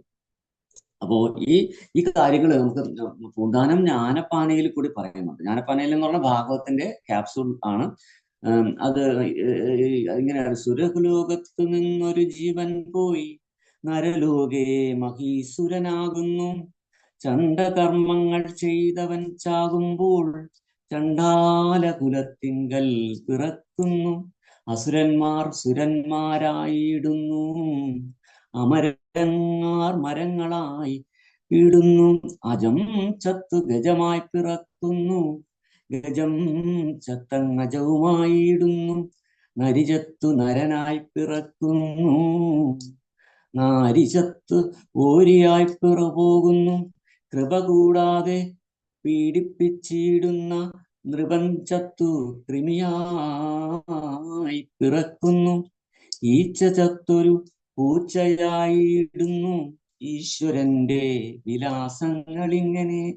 അപ്പോ നമുക്ക് അറിയാം, ഈ ഓരോ പാപകർമ്മങ്ങൾ ചെയ്യുന്നതിനനുസരിച്ച് നമ്മൾ കഴിഞ്ഞ ക്ലാസ്സുകളിൽ കേട്ടു, അവരൊക്കെ എല്ലാം നരലോകത്തേക്ക് ഈ യമലോകത്തേക്ക് അല്ലെങ്കിൽ നരകത്തിലേക്ക് പോകേണ്ടതുണ്ട്. അവിടെ വിചാരണയുണ്ട്. ആ വിചാരണയിൽ അവർ ചെയ്ത പാപകർമ്മങ്ങൾക്കനുസരിച്ചുള്ള 28ഓളം നരകങ്ങളിൽ വിവിധ തരത്തിലുള്ള നരക യാതനകൾ അനുഭവിക്കണം. അവിടെ കൊണ്ട് തീരുന്നില്ല. തിരിച്ച് പിതൃലോകത്ത് പോയി നമ്മുടെ കർമ്മങ്ങൾക്കനുസരിച്ച് പൂർവ്വജന്മാർജിതമായിട്ടുള്ള ആരുമായിട്ടൊക്കെ ബന്ധങ്ങളുണ്ടോ, ആരെയൊക്കെ കൊന്നിട്ടുണ്ടോ, ആരെയൊക്കെ തട്ടിച്ചിട്ടുണ്ടോ, അതിനൊക്കെ അനുസരിച്ച് അവരിൽ നിന്നും അതേ അനുഭവങ്ങൾ കിട്ടുന്നതിന് വേണ്ടി അങ്ങനെ ഒരു കുടുംബത്തിൽ അങ്ങനെ ഒരു അച്ഛനും അമ്മയ്ക്കും പുത്രനായിട്ടോ പുത്രിയായിട്ടോ നമ്മൾ വന്ന് വീണ്ടും പിറക്കും. അങ്ങനെ പിറക്കുന്ന കാര്യമാണ് പുനർജന്മം എന്ന് പറയുന്നത്. അപ്പൊ ഇപ്പൊ നരിചത്ത് നരനായി പിറക്കുന്നു, നാരിചത്ത് ഓരിയായി പിറക്കുന്നു. ഇങ്ങനെ ഓരോരോ കർമ്മങ്ങൾ എന്തുകൊണ്ടായിട്ട് ഇങ്ങനെ ജനിക്കാൻ കാരണം അവരുടെ മുൻജന്മം അവസാന ജന്മങ്ങളിൽ ചെയ്ത കർമ്മവുമായി ബന്ധപ്പെട്ടാണ്. അപ്പോൾ അവിടെ നരകത്തിൽ ശിക്ഷ അനുഭവിക്കുന്നു, നരകത്തിൽ പോകുന്ന വഴിക്ക് ശിക്ഷ അനുഭവിക്കുന്നു. എന്നിട്ടും തീർന്നില്ലേ, വീണ്ടും വന്ന് നമ്മൾ വീണ്ടും ഇങ്ങനെയൊക്കെ അനുഭവിക്കണമോ എന്നൊക്കെ സ്വാഭാവികമായിട്ടും ചിലർക്ക് തോന്നിപ്പോകാം. പക്ഷെ ഭഗവാന്റെ ന്യായം, നീതി എന്ന് പറയുന്നത് എല്ലാവർക്കും തുല്യത കൊടുക്കണം എന്നുള്ളതാണ്. നമ്മൾ ആരെ കൊന്നുവോ അവർക്ക് നമ്മളെ കൊല്ലാൻ ഒരു അവസരം ഇട്ടുകൊടുക്കും. അതുകൊണ്ട് നമ്മൾ ആരെയും കൊല്ലാതിരിക്കുക, ആരെയും ദ്രോഹിക്കാതിരിക്കുക, ആരെയും മോശമായിട്ടൊന്നും പറയാണ്ടിരിക്കുക, ആരെപ്പറ്റിയും ഒന്നും മോശമായിട്ട് ചിന്തിക്കാണ്ടിരിക്കുക. അപ്പോൾ ഇതാണ് ഈ പുനർജന്മം എന്ന് പറയുന്നത്. ഇപ്പോൾ ഈ ജന്മം നമ്മൾ ചിന്തിക്കുന്നവ, അല്ലെങ്കിൽ പറയുന്നവ, അല്ലെങ്കിൽ പ്രവർത്തിക്കുന്നത്, ഇതെല്ലാം നമ്മുടെ ഉള്ളിൽ ഒരു സംസ്കാരമായിട്ട് വളരും. അത് സൂക്ഷ്മ ശരീരത്തിൽ, മനസ്സുബുദ്ധി അഹങ്കാരത്തോടു കൂടിയ സൂക്ഷ്മ ശരീരത്തിൽ അത് വന്ന് റെക്കോർഡ് ചെയ്ത് കിടക്കും. അതെന്ത് പറ്റും? അത് വാസനയായിട്ട് മാറും. അടുത്ത ജന്മത്തിൽ നമ്മോടൊപ്പം ആ വാസനകളും ഉണ്ടാകും. ആ വാസനകൾ അനുസരിച്ചാണ് നമ്മൾ ആ ജന്മത്തിൽ ഓരോ കർമ്മങ്ങൾ ചെയ്യുന്നത്. അപ്പൊ അടുത്ത ജന്മത്തിൽ ഉള്ള ഈ പറയുന്ന കർമ്മങ്ങളെല്ലാം വീണ്ടും സംസ്കാരമായിട്ട്, വാസനകളായിട്ട് പുതിയൊരു ജന്മത്തിലേക്ക് നമ്മളെ കൊണ്ടെത്തിക്കും. അപ്പോൾ ആ സ്വാഭാവികമായിട്ട് ആ ജന്മത്തിലും നമുക്ക് ചിന്തകളും കർമ്മങ്ങളും ഒക്കെ ഉണ്ട്. അതിനനുസരിച്ചുള്ള ഒരു സംസ്കാരവും അതിനനുസരിച്ചുള്ള ഒരു വാസനയും വീണ്ടും നമുക്ക് അടുത്തൊരു ജന്മത്തിലേക്ക് നമ്മളെ കൊണ്ടെത്തിക്കും. അങ്ങനെ ഇതിങ്ങനെ ഒരു സൈക്കിൾ, ഒരു ചങ്ങല പോലെ ഇങ്ങനെ ഇവിടെ ജനന മരണ ചക്രത്തിൽ ഇങ്ങനെ പെടുത്തിക്കൊണ്ടേയിരിക്കും. അപ്പോൾ നമ്മൾ എന്ത് ചെയ്യണം? കർമ്മങ്ങൾ മാക്സിമം കുറയ്ക്കണം. പാപകർമ്മങ്ങൾ, പ്രത്യേകിച്ച് മറ്റുള്ളവരെ ദ്രോഹിക്കുന്ന, മറ്റു ജീവജാലങ്ങളെ ഉപദ്രവിക്കുന്ന, കൊല്ലുന്ന അങ്ങനെയുള്ള പാപകർമ്മങ്ങൾ ഒഴിവാക്കണം. പുണ്യകർമ്മങ്ങളും പരമാവധി കുറയ്ക്കണം. എന്തുകൊണ്ട്? ആ പുണ്യവും പാപവും നമ്മളിവിടെ ബന്ധിക്കും. അപ്പൊ പിന്നെ എന്താ ചെയ്യേണ്ടത്?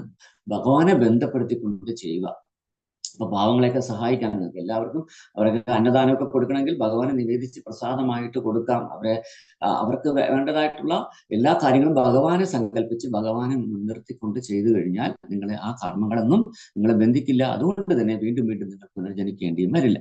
അപ്പോൾ ഈ ജനനത്തിനൊക്കെ വല്ല തെളിവും ഉണ്ടായിട്ടാണോ ഇങ്ങനെയൊക്കെ പറയുന്നത് എന്ന് ചോദിക്കുമ്പോൾ അതൊരു വലിയൊരു ചോദ്യമായിട്ട് നമ്മുടെ ഉള്ളിൽ തോന്നാം. ശരിയാണ്, ഇങ്ങനെയൊക്കെ ഉണ്ടെങ്കിൽ എന്തുകൊണ്ട് നമുക്കത് അറിയാൻ പറ്റുന്നില്ല? കഴിഞ്ഞ ജന്മത്തെക്കുറിച്ച് എന്തുകൊണ്ട് എനിക്ക് അറിയാൻ പറ്റുന്നില്ല എന്നുള്ള ഒരു ചോദ്യമുണ്ട്. അപ്പോൾ നമ്മൾ സ്വയം ചോദിക്കുക, ഇന്നലെ ഈ സമയത്ത് നമ്മൾ എന്താണ് ചെയ്തുകൊണ്ടിരുന്നത്, എന്താണ് പ്രവർത്തിച്ചുകൊണ്ടിരുന്നത്, എന്താണ് ചിന്തിച്ചത്, എന്താണ് സംസാരിച്ചത് എന്നൊരു നിമിഷം ചിന്തിച്ചു നോക്കുക. നമുക്ക് കുറച്ച് നിമിഷം നമ്മൾ അത് ആലോചിക്കേണ്ടി വരും, ഇല്ലേ? അതേസമയം കഴിഞ്ഞ ആഴ്ചയിൽ എന്താണ് ഇതേ സമയം ചെയ്തതെന്ന് ചോദിച്ചു കഴിഞ്ഞാൽ അത് കുറേ ചിന്തിക്കേണ്ടി വരും. അത് കഴിഞ്ഞ മാസത്തിലെ എന്താണ് ഇതേ സമയത്ത് ചെയ്തതെന്ന് ചോദിച്ചു കഴിഞ്ഞാൽ ഒട്ടും പറ്റില്ല. അത് കഴിഞ്ഞ വർഷത്തിലാണെങ്കിലോ അത് പിന്നെ ചിന്തിക്കാനേ പറ്റില്ല. എന്തിനേറെ നമ്മുടെ 5 വയസ്സിന് മുമ്പുള്ള അല്ലെങ്കിൽ ഒരു 3 വയസ്സിന് മുമ്പുള്ള കാര്യങ്ങൾ എത്ര പേർക്ക് ഓർമ്മയുണ്ട് ഈ നമ്മുടെ ഗ്രൂപ്പിൽ?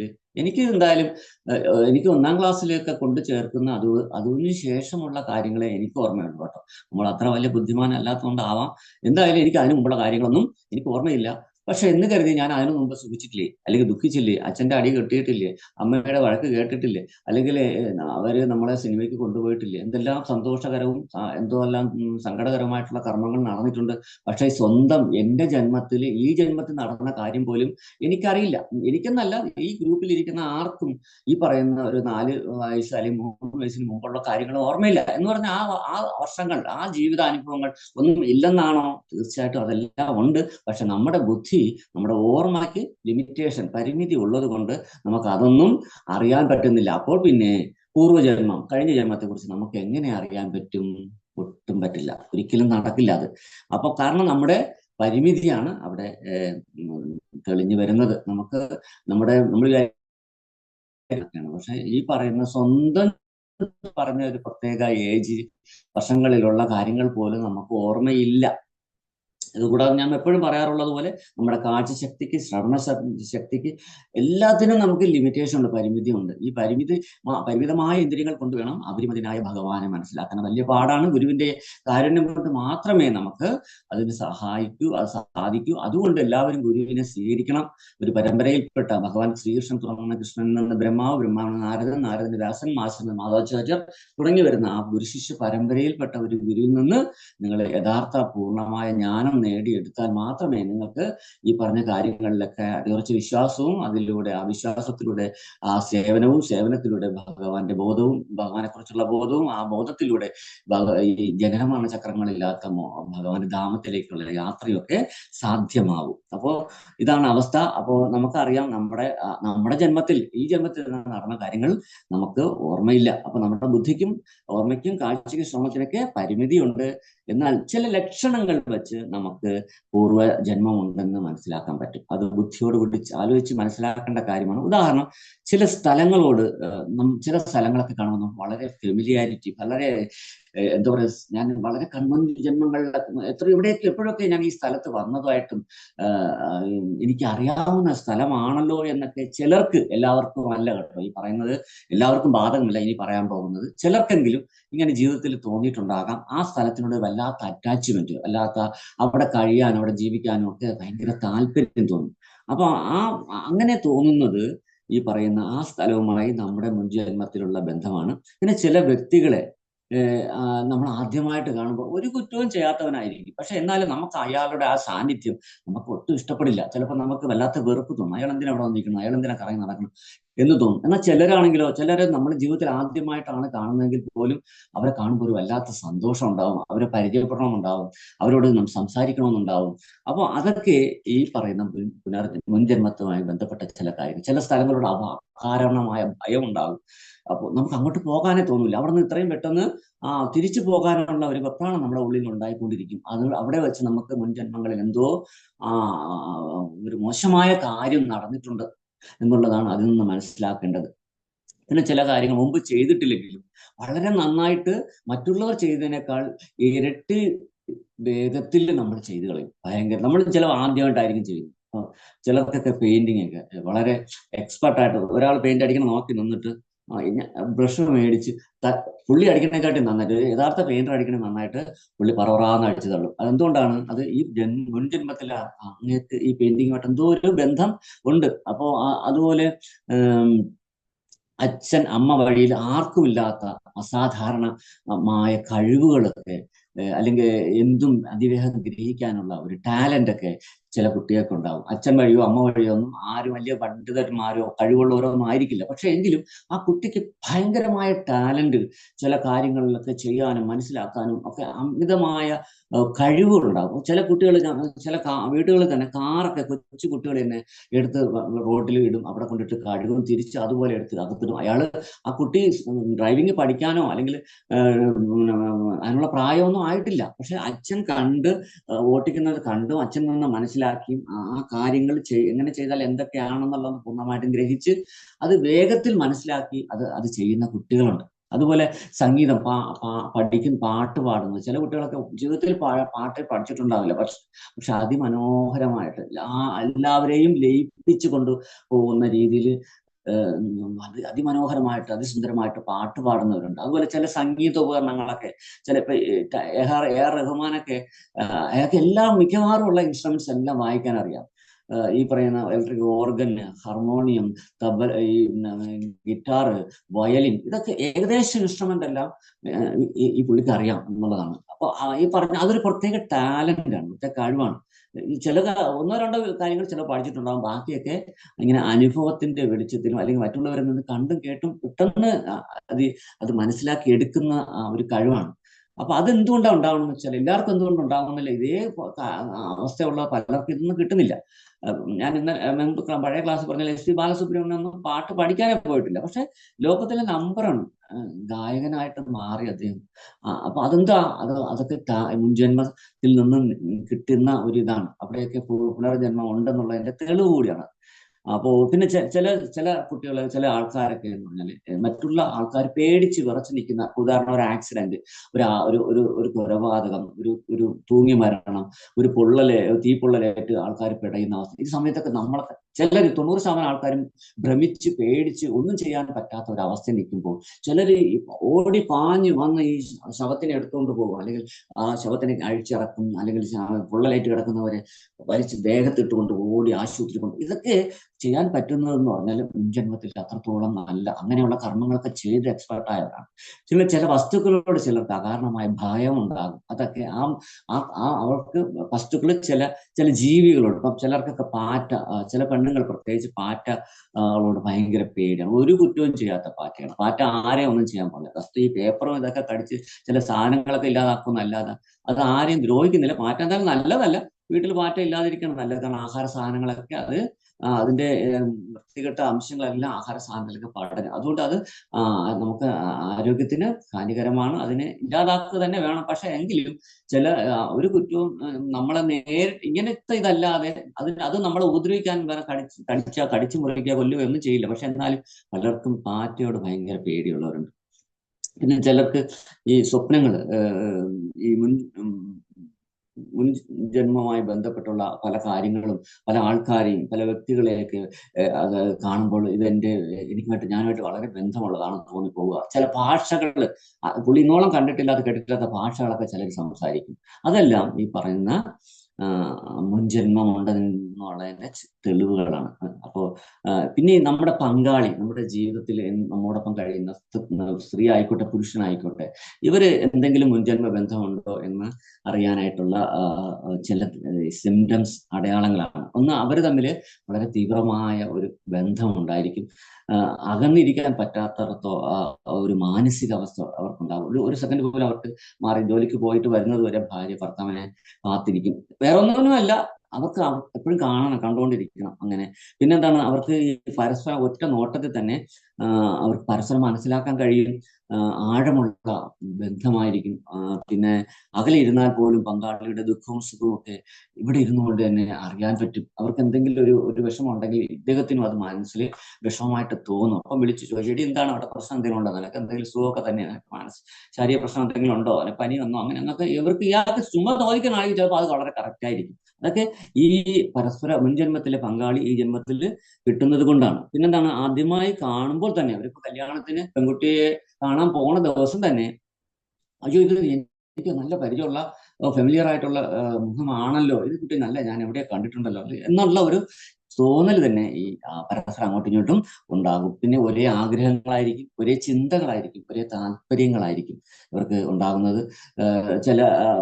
അയാൾ എടുക്കുന്ന, ഭാര്യയ്ക്ക് വേണ്ടി എടുക്കുന്ന ആ കളർ, ആ വസ്ത്രം, ആ ഡിസൈനൊക്കെ ഭാര്യയ്ക്ക് ഭയങ്കരമായിട്ട് ഇഷ്ടപ്പെടും. ചിലര് ഭയങ്കര വില കൂടിയ പട്ട് സാരിയൊക്കെ വാങ്ങിച്ചുകൊണ്ട് കൊടുത്താൽ പോലും നിങ്ങൾക്ക് ഇതേ കിട്ടിയോളൂ, വേറെ ഒന്നും കിട്ടിയില്ല, ഇതെന്തൊരു കളർ, ഇങ്ങനെയൊക്കെ ഇത് ഇഷ്ടം പോലെ എനിക്ക് ഉണ്ടല്ലോ, ഇങ്ങനെ കുറ്റങ്ങളും കുറവുകളൊക്കെ ആയിരിക്കും ചില ഭാര്യമാര് പറയുന്നത്. ഭർത്താക്കന്മാർ വളരെ കഷ്ടപ്പെട്ട് വിഷമിച്ചൊക്കെ ആയിരിക്കും ഓരോന്ന് വാങ്ങിച്ചുകൊണ്ട് കൊടുക്കണം. പക്ഷെ ഭാര്യമാർക്ക് തൃപ്തി തരില്ല. അതുപോലെ തിരിച്ചുകൊണ്ട് ഭർത്താവിന് വേണ്ടി ഭർത്താവിന്റെ ജന്മദിനത്തിൽ ഒരു ഷർട്ട് എടുത്തുകൊണ്ട് കൊടുക്കും. എന്തടി ഇതാണ് കളർ, ഇത് വേറെ എന്തെല്ലാം കളറുണ്ട്, നിനക്ക് ഇതേ കിട്ടിയുള്ളൂ, ഇങ്ങനെയൊക്കെ ചോദിക്കുന്ന ഭർത്താക്കന്മാരുണ്ട്. പക്ഷെ ചിലർ അങ്ങനെയല്ല, കൊള്ളാം, നന്നായിരിക്കും കേട്ടോ, നല്ല ഷർട്ട്, നീ വാങ്ങിച്ച കളർ കൊള്ളാം, ഇത് ഞാൻ ഇങ്ങനെ വന്ന ഷർട്ട്, ഇതേ ഷർട്ട് എടുക്കണമെന്ന് വിചാരിച്ചിരുന്നു, പക്ഷെ ഇപ്പോൾ ഇതാണ് നീയാണല്ലോ വാങ്ങിച്ചത്, കൊള്ളാം, നന്നായിരിക്കുന്നു എന്നൊക്കെ അതിന് അഭിനന്ദനത്തോടു കൂടി ആയിരിക്കും അതിനെ പറ്റി പറയുന്നത്. അപ്പൊ ഇങ്ങനെ, അത് മാത്രമല്ല, പിന്നെ ഇവർക്ക് പരസ്പരം സംസാരിച്ചാൽ മതിയാകത്തേയില്ല. നമുക്കൊക്കെ എന്ന് പറഞ്ഞാൽ സംസാരിക്കുന്നത് ഭയങ്കര ബോറാണ്. കാരണം ഇവർക്ക് വീട്ടിൽ ജോലിയൊന്നും ഇല്ലാത്തതുകൊണ്ട് ഇങ്ങനെ കാത്തിരിക്കും, ആരടുത്താണ് സംസാരിക്കേണ്ടതെന്ന് പറഞ്ഞ് കാത്തിരിക്കുമ്പോൾ നമ്മൾ ചെന്ന് ചാടിക്കൊള്ളും. വൈകുന്നേരം ജോലി കഴിഞ്ഞ് വന്ന് ഇറങ്ങുന്നതും പിന്നെ അറിഞ്ഞോ അത് അങ്ങനെയാണ്, ഇവിടെ അങ്ങനെയാണ്, മറ്റടുത്തവരിങ്ങനെ, ഇവിടുത്തവരിങ്ങനെ, അവിടുത്തവരങ്ങനെ, ഇങ്ങനെ ഒരു 9,000 കാര്യങ്ങളുമായിട്ട് വരും. അവസാനം മതിയാക്കി, നിനക്ക് നാക്ക് കഴിക്കണില്ലേ എന്ന് വരെ ചോദിക്കേണ്ട ഒരു അവസ്ഥയിലേക്ക് നമ്മൾ എത്തും.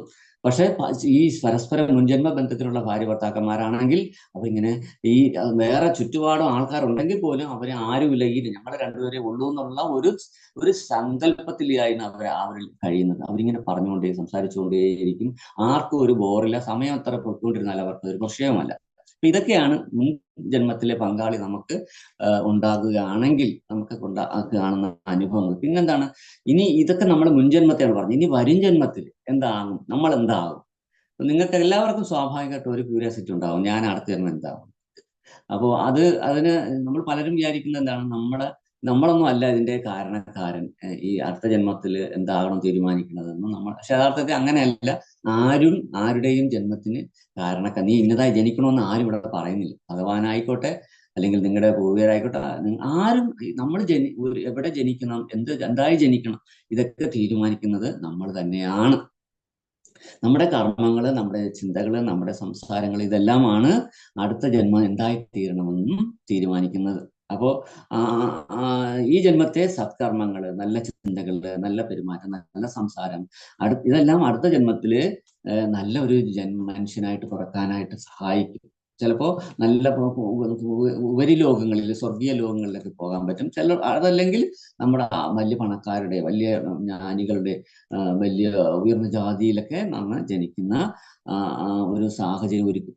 ഈ ജന്മത്തിൽ നമ്മൾ ചെയ്യുന്ന ക്രൂര കർമ്മങ്ങളൊക്കെ എന്താണ്, അല്ലെങ്കിൽ ദുഷ്ചിന്തകള്, മോശമായ വാക്കുകളെല്ലാം അടുത്ത ജന്മത്തിൽ അത്രത്തോളം മോശമായ ഒരു അവസ്ഥയിൽ വന്ന് ജനിക്കേണ്ടി വരും. അപ്പോ നമ്മൾ ചെയ്യേണ്ടത് നല്ലതുമല്ല ചീത്തതുമല്ല, നമ്മൾ എല്ലാം ഭഗവാനുമായിട്ട് ബന്ധപ്പെട്ട് ഭഗവാനെ മുന്നിൽ നിർത്തിക്കൊണ്ടുള്ള ആധ്യാത്മികമായ ജീവിതം, അവിടെ ഹരിനാമജപം, പുരാണ കീർത്തനം, പിന്നെ എന്താണ് ഭക്തിപരമായ സേവനങ്ങൾ, തീർത്ഥാടനങ്ങൾ, സത്സംഗങ്ങൾ, ഇതെല്ലാം ആ ജീവിതത്തിൽ ഉണ്ടാകും. അപ്പോൾ അങ്ങനെയാണെങ്കിൽ മാത്രമാണ് നമുക്ക് മോക്ഷത്തിലേക്ക്, ഭഗവാന്റെ ധാമത്തിലേക്ക് തിരിച്ചു ചെല്ലാനും പറ്റത്തുള്ളൂ. നമ്മുടെ ചിന്തകളും പ്രവൃത്തികളും ഉപബോധ മനസ്സിൽ സ്വാധീനിക്കുന്നു. അത് സംസ്കാരമായിട്ട്, വാസനയായിട്ട് അടുത്ത ജന്മത്തിന് കാരണമായിട്ട് മാറുന്നുണ്ട്. ഇനി ഓരോരോ പാപങ്ങൾ കഴിഞ്ഞ ജന്മങ്ങളിൽ ചെയ്തവർ നമുക്കറിയാം, സ്വാഭാവികമായിട്ടും നരകത്തിലേക്ക് പോകുന്ന വഴിക്ക് തന്നെ വളരെ ക്രൂരമായ അടികളും അനുഭവങ്ങളൊക്കെ ഉണ്ട്. അത് കഴിഞ്ഞിട്ട് നരകത്തിൽ ചെന്നാൽ അവിടെ 28 നരകങ്ങളിൽ പീഡനങ്ങളുണ്ട്. അതും കഴിഞ്ഞിട്ട് നമ്മൾ വീണ്ടും ജനിക്കണം. ഇതിനാണ് നമ്മൾ ചെയ്ത പാപങ്ങളുടെയും അല്ലെങ്കിൽ പുണ്യങ്ങളുടെയും ഫലം അനുഭവിക്കാനായിട്ട്. അപ്പൊ പാപികളായിട്ടുണ്ട്. ഇപ്പൊ പുണ്യവാന്മാരെ ഞാൻ ഇപ്പൊ പറഞ്ഞു നിർത്തി, അവര് വലിയ പണക്കാരുടെ അല്ലെങ്കിൽ വലിയ ബ്രാഹ്മണരുടെ അല്ലെങ്കിൽ വലിയ ജ്ഞാനികളുടെ ആധ്യാത്മികമായ അറിവുള്ള ഒരു കുടുംബത്തിലേക്ക് ചെന്ന് ജനിക്കും. പാപികളുടെ ജന്മങ്ങൾ എന്തൊക്കെയാണെന്നുള്ളത് ആണ് ഇനി പറയുന്നത്. കുറേ ഉണ്ട്, പക്ഷെ ഞാൻ കുറച്ച് പറയാം എന്തായാലും. അപ്പൊ ഈ ജന്മത്തിൽ ബുദ്ധിമാനായിട്ട് ജനിച്ച് ഭഗവാന്റെ കാരുണ്യം കൊണ്ട് നല്ല ബുദ്ധിയും നല്ല കഴിവും എല്ലാം കൊണ്ട് ജനിച്ചു. ആ ബുദ്ധി ഉപയോഗിച്ച് ലോകത്തിന് മംഗളം നൽകാൻ ശ്രമിക്കാതെ അത് തൻ്റെ ഭൗതിക നേട്ടത്തിന് വേണ്ടി അല്ലെങ്കിൽ മറ്റുള്ളവരെ ചതിക്കാനും പറ്റിക്കാനും ഒക്കെ ഉപയോഗിച്ചിട്ടുണ്ടെങ്കിൽ അങ്ങനെ ബുദ്ധി ഉപയോഗിച്ചവന് അടുത്ത ജന്മം എന്തായിരിക്കും? മനോനില തെറ്റിയ മന്ദബുദ്ധികളായിട്ടൊക്കെ ജനിക്കും. അങ്ങനെയുള്ളവരൊക്കെ ജനിക്കുന്നത് മനോരോഗികളും മന്ദബുദ്ധികളായിട്ടുമായിരിക്കും ജനിക്കുന്നത്. പിന്നെ ജീവജാലങ്ങളെ നമ്മൾ മനഃപൂർവ്വം ഇത്രയും 10,000-കണക്കിന് നദികളും 1000-കണക്കിന് ധാന്യങ്ങളും 1000-കണക്കിന് പച്ചക്കറികളും 1000-കണക്കിന് ഫലങ്ങളും ഒക്കെ നമുക്ക് തന്നിട്ടും നമുക്ക് ഇറച്ചി, മീൻ, ഇതൊക്കെ മുട്ട ഇതൊക്കെ കഴിച്ചേ പറ്റൂ എന്നുള്ള രീതിയിൽ ജീവിക്കുന്നവർക്ക് ആ ജീവൻ നമ്മൾ കൊന്ന അവസാനം കഴിക്കാൻ വേണ്ടി കൊല്ലപ്പെട്ട ജീവികൾ, പശു ആയിക്കോട്ടെ, പോത്തായിക്കോട്ടെ, കാളയായിക്കോട്ടെ, കോഴി ആയിക്കോട്ടെ, ആടായിക്കോട്ടെ, നമ്മൾ ആരെയെല്ലാം കൊന്ന് തിന്നേണ്ടി വന്നു അവർക്കെല്ലാം നമ്മളെ കൊല്ലാനായിട്ട് നമ്മൾ ആ ജീവികളായിട്ട് വന്ന് ജനിക്കും. പിന്നെന്താണ്, നിറത്തിന്റെ പേരില് മറ്റുള്ളവരെ മുമ്പിൽ അഹങ്കരിച്ചവരൊക്കെ ഉണ്ടെങ്കിൽ അപ്പൊ അവര് എന്ത് പറ്റും? അവര് ഈ പറഞ്ഞ നിറത്തിന് ഒരാളെ സൗന്ദര്യം കുറഞ്ഞുപോയി, അവരുടെ നിറം കുറഞ്ഞുപോയി, അതുകൊണ്ട് അവരെ കളിയാക്കിയവരൊക്കെ അതുപോലെ നിറം കെട്ട് പേക്കോലമായിട്ടൊക്കെ ജനിക്കും. പിന്നെ സുന്ദരമായ ശരീരം ഉണ്ടായിട്ടും മറ്റുള്ളവരെ ശരീരത്തിന്റെ പേര് കളിയാക്കി വിഷമിപ്പിച്ചവരൊക്കെ വലിയ തടിമാടന്മാരായിട്ട് എടുക്കാൻ പറ്റാത്ത ശരീരം കൊണ്ട് ആടി മറ്റുള്ളവരുടെ മുമ്പില് വല്ലാണ്ട് വേദനയോടെ നടക്കേണ്ടി വരും. അവർക്ക് എത്ര ആഹാരം കുറച്ചിട്ടും എത്ര ഓടിയിട്ടും എത്ര വ്യായാമം ചെയ്തിട്ടും ഒരു ഫലവും ഉണ്ടാകത്തില്ല. മരിക്കുന്നത് വരെ ഈ തടി അങ്ങനെ കൊണ്ട് നടക്കേണ്ടി വരും. അതുപോലെ ചിലര് വളരെ മെലിഞ്ഞ് പേക്കോലമായിട്ട് എത്ര വിറ്റാമിൻ ഗുളിക കഴിച്ചിട്ടും എത്ര ആഹാരം കഴിച്ചിട്ടും അവര് ഈ പറയുന്ന മരിക്കുന്നവരെ വണ്ണം വയ്ക്കാറുണ്ട്. അങ്ങനെയും കഴിയും. ഇതെല്ലാം ശാരീരികമായിട്ടുള്ള നന്മയിൽ, നമുക്ക് കിട്ടിയ നന്മയിൽ അത് അഹങ്കരിക്കുകയും മറ്റുള്ളവരെ വേദനിപ്പിക്കുകയും ചെയ്തിട്ടുണ്ടെങ്കിൽ ഇങ്ങനെയൊക്കെ സംഭവിക്കാം. പിന്നെ അന്യരുടെ വസ്തുവകകൾ തട്ടിയെടുത്തവർ ചെളിക്കുണ്ടില് അഴുക്കുചാലിന്റെ അടുക്കൊക്കെ ജനിക്കും. പിന്നെ എത്ര കാശുണ്ടായിട്ടും ദാനം ചെയ്യാത്തവൻ വളരെ ദരിദ്രനായിട്ട് വന്ന് പിറക്കും. പിന്നെ മറ്റുള്ളവരെ സുഖിപ്പിച്ച് ചൂഷണം ചെയ്ത് ജീവിച്ചവൻ, ഒരു ജോലിയും ചെയ്യാതെ ഓരോരുത്തരെ കൃഷി ചെയ്ത് ജീവിക്കുന്നവരൊക്കെ ഉണ്ട്. അവരൊക്കെ ഈ ജന്മത്തിൽ പൂച്ചയായിട്ട് വന്ന് ജനിച്ചിട്ട് ഈ ജന്മവും കൃഷി ചെയ്ത് തന്നെ ജീവിക്കും. ആൾക്കാരെ കാലിന്റെ ഇടയിലൊക്കെ വന്ന് ഉരസി അവരെ സോപ്പിട്ട് അവരിൽ നിന്ന് എന്തെങ്കിലും വാങ്ങിച്ചു തന്ന് ജീവിച്ചു കൊണ്ടുപോകും. പിന്നെ അമിതമായ കാമാസക്തി ഉണ്ടായി പല ബന്ധനങ്ങളിൽ പെട്ട് ജീവിച്ചവരൊക്കെ ഈ പറയുന്ന നരകയാതനയ്ക്ക് ശേഷം കഴുത, പട്ടി, കോഴി, പ്രാവ് ഇങ്ങനെയുള്ള ഇത്യാദി മൃഗങ്ങളിലാണ് അവരൊക്കെ ജനിക്കാൻ സാധ്യത കൂടുതൽ. അപ്പോൾ അവർക്ക് എന്തുകൊണ്ട് അങ്ങനെയെന്ന് പറഞ്ഞാൽ അവരുടെ ആഗ്രഹം അതായത് കൊണ്ട് തന്നെ അവർക്ക് അത് ആ രീതിയിൽ ആസ്വദിക്കാൻ വേണ്ടി അങ്ങനെ ജനിക്കേണ്ടി വരും. പിന്നെ മീനിനോടും മറ്റുമൊക്കെ ആസക്തി ഉള്ളവർക്ക് കൊക്ക്, കുളക്കോഴി ഇങ്ങനെയൊക്കെയുള്ള ജീവികളായിട്ട് ജനിക്കേണ്ടി വരും. മറ്റുള്ളവരെ വിഷം കൊടുത്ത് കൊല്ലാൻ ശ്രമിച്ചവരൊക്കെ പാമ്പായിട്ട് കൈകളിൽ സ്വന്തം ശരീരത്തിൽ വിഷവുമായിട്ട് നടക്കേണ്ടി വരും. പിന്നെ വസ്ത്രം മോഷ്ടിച്ച് ഉടുമ്പായിട്ട് പിറക്കുമെന്ന് പറയുന്നു. കൈക്കൂലി വാങ്ങി ജീവിച്ചവരൊക്കെ കൊതുക്, പാറ്റ, ഈച്ച ഇങ്ങനെ വെറുക്കപ്പെട്ട് മറ്റുള്ളവരാൽ അടി കൊണ്ട് ചാകുന്ന ജീവികളായിട്ട് ജനിക്കേണ്ടി വരും. ചെരുപ്പ് മോഷ്ടിക്കുന്നവൻ മന്ദരോഗിയായിട്ട് ജനിക്കേണ്ടി വരും. മരങ്ങളെയൊക്കെ വെറുതെ ചുമ്മാ ആവശ്യമില്ലാതെ വെട്ടി നശിപ്പിക്കുന്നവരൊക്കെ എല്ലാം മനോനില തെറ്റി നടക്കേണ്ടി വരും. കാരണം മരത്തിന് അത്ര പ്രാധാന്യമുണ്ട്. നമ്മൾ ചെയ്യുന്ന എന്ത് ദാനത്തെക്കാൾ വളരെ ഇതാണ് എന്താ പറയാ, നല്ല കർമ്മമാണ് ഒരു മരം നടുക എന്ന് പറയുന്നത്. കാരണം മരം എന്ന് പറഞ്ഞ ഒരു വരമാണ്. കാരണം മറ്റ് എത്രയോ ജീവജാലങ്ങളെ അത് സംരക്ഷിക്കുന്നു. എത്രയോ ഈ ലോകത്തിന് മുഴുവൻ നമുക്കറിയാം ഓക്സിജൻ നമുക്ക് തരുന്നത് എന്താണ്? ഈ കാർബൺ ഡയോക്സൈഡിനെ മൊത്തം ആഗിരണം ചെയ്തിട്ട് അത് ഓക്സിജൻ പുറത്തേക്ക് വിടുന്ന ഒരേ ഒരു സംഭവം എന്ന് പറയുന്നത് മരങ്ങളാണ്. ആ മരങ്ങള് ശരിക്കും പ്രാണവായുവാണ് നമുക്ക് തരുന്നത്. അപ്പോൾ അത്ര പ്രാധാന്യമുണ്ട് മരങ്ങൾ. നമ്മൾ ചെയ്യുന്ന എല്ലാ ദാനത്തിനോളം പ്രാധാന്യമുണ്ട് ഒരു മരത്തിന് നടുന്നത്. നമ്മൾ ജീവിതത്തിൽ ഒരാൾ ഒരു മരമെങ്കിലും നട്ടിരിക്കണം. അത് നമുക്ക് മരം എന്ന് ഉദ്ദേശിക്കുമ്പോൾ നമ്മുടെ തെങ്ങാകാം, പ്ലാവാകാം, മാവാകാം, എന്ത് വേണോ ആകാം. ഇത് കൂടാതെ ഓരോ നക്ഷത്രങ്ങൾക്ക് അനുസരിച്ചുള്ള ഓരോരോ മരങ്ങള് ശാസ്ത്രം പറഞ്ഞിട്ടുണ്ട്. അപ്പൊ അത് ചെയ്യാം. അങ്ങനെ ഏതെങ്കിലും ഇത് എന്തായാലും ഒരു മരമെങ്കിലും ഒരാൾ നട്ടിരിക്കണം. അപ്പൊ മരത്തിന് അത്ര പ്രാധാന്യമുണ്ട്. പിന്നെന്താണ്,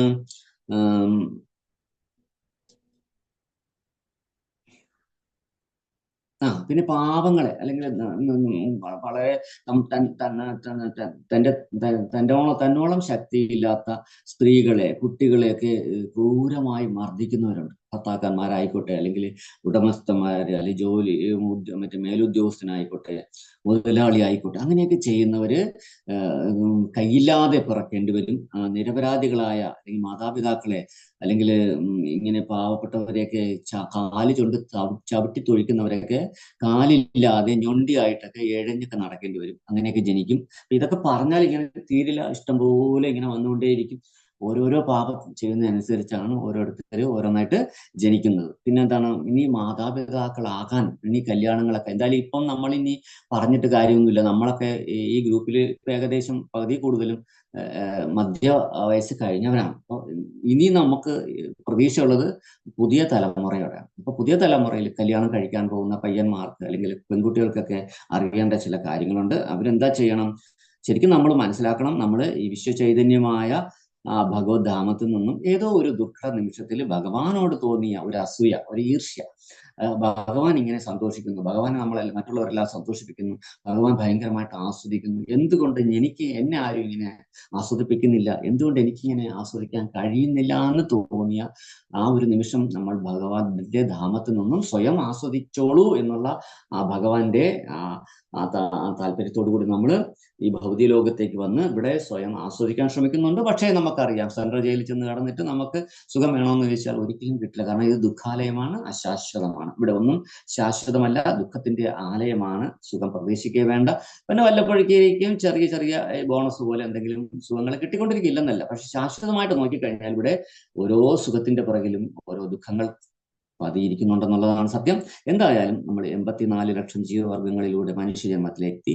അത് മനുഷ്യജന്മം എന്ന് പറഞ്ഞാൽ വളരെ ദുർലഭമാണ്. നമ്മൾ മനസ്സിലാക്കണം, മനുഷ്യജന്മം അത്ര സിമ്പിൾ അല്ല. കാരണം 84 ലക്ഷം ജീവിവർഗങ്ങളിലൂടെ കടന്ന് നമ്മുടെ ആ ഒരു എന്താ പറയാ മനുഷ്യജന്മത്തിലേക്ക് വരാൻ ആ യോഗ്യം നേടാൻ വളരെ പാടാണ്.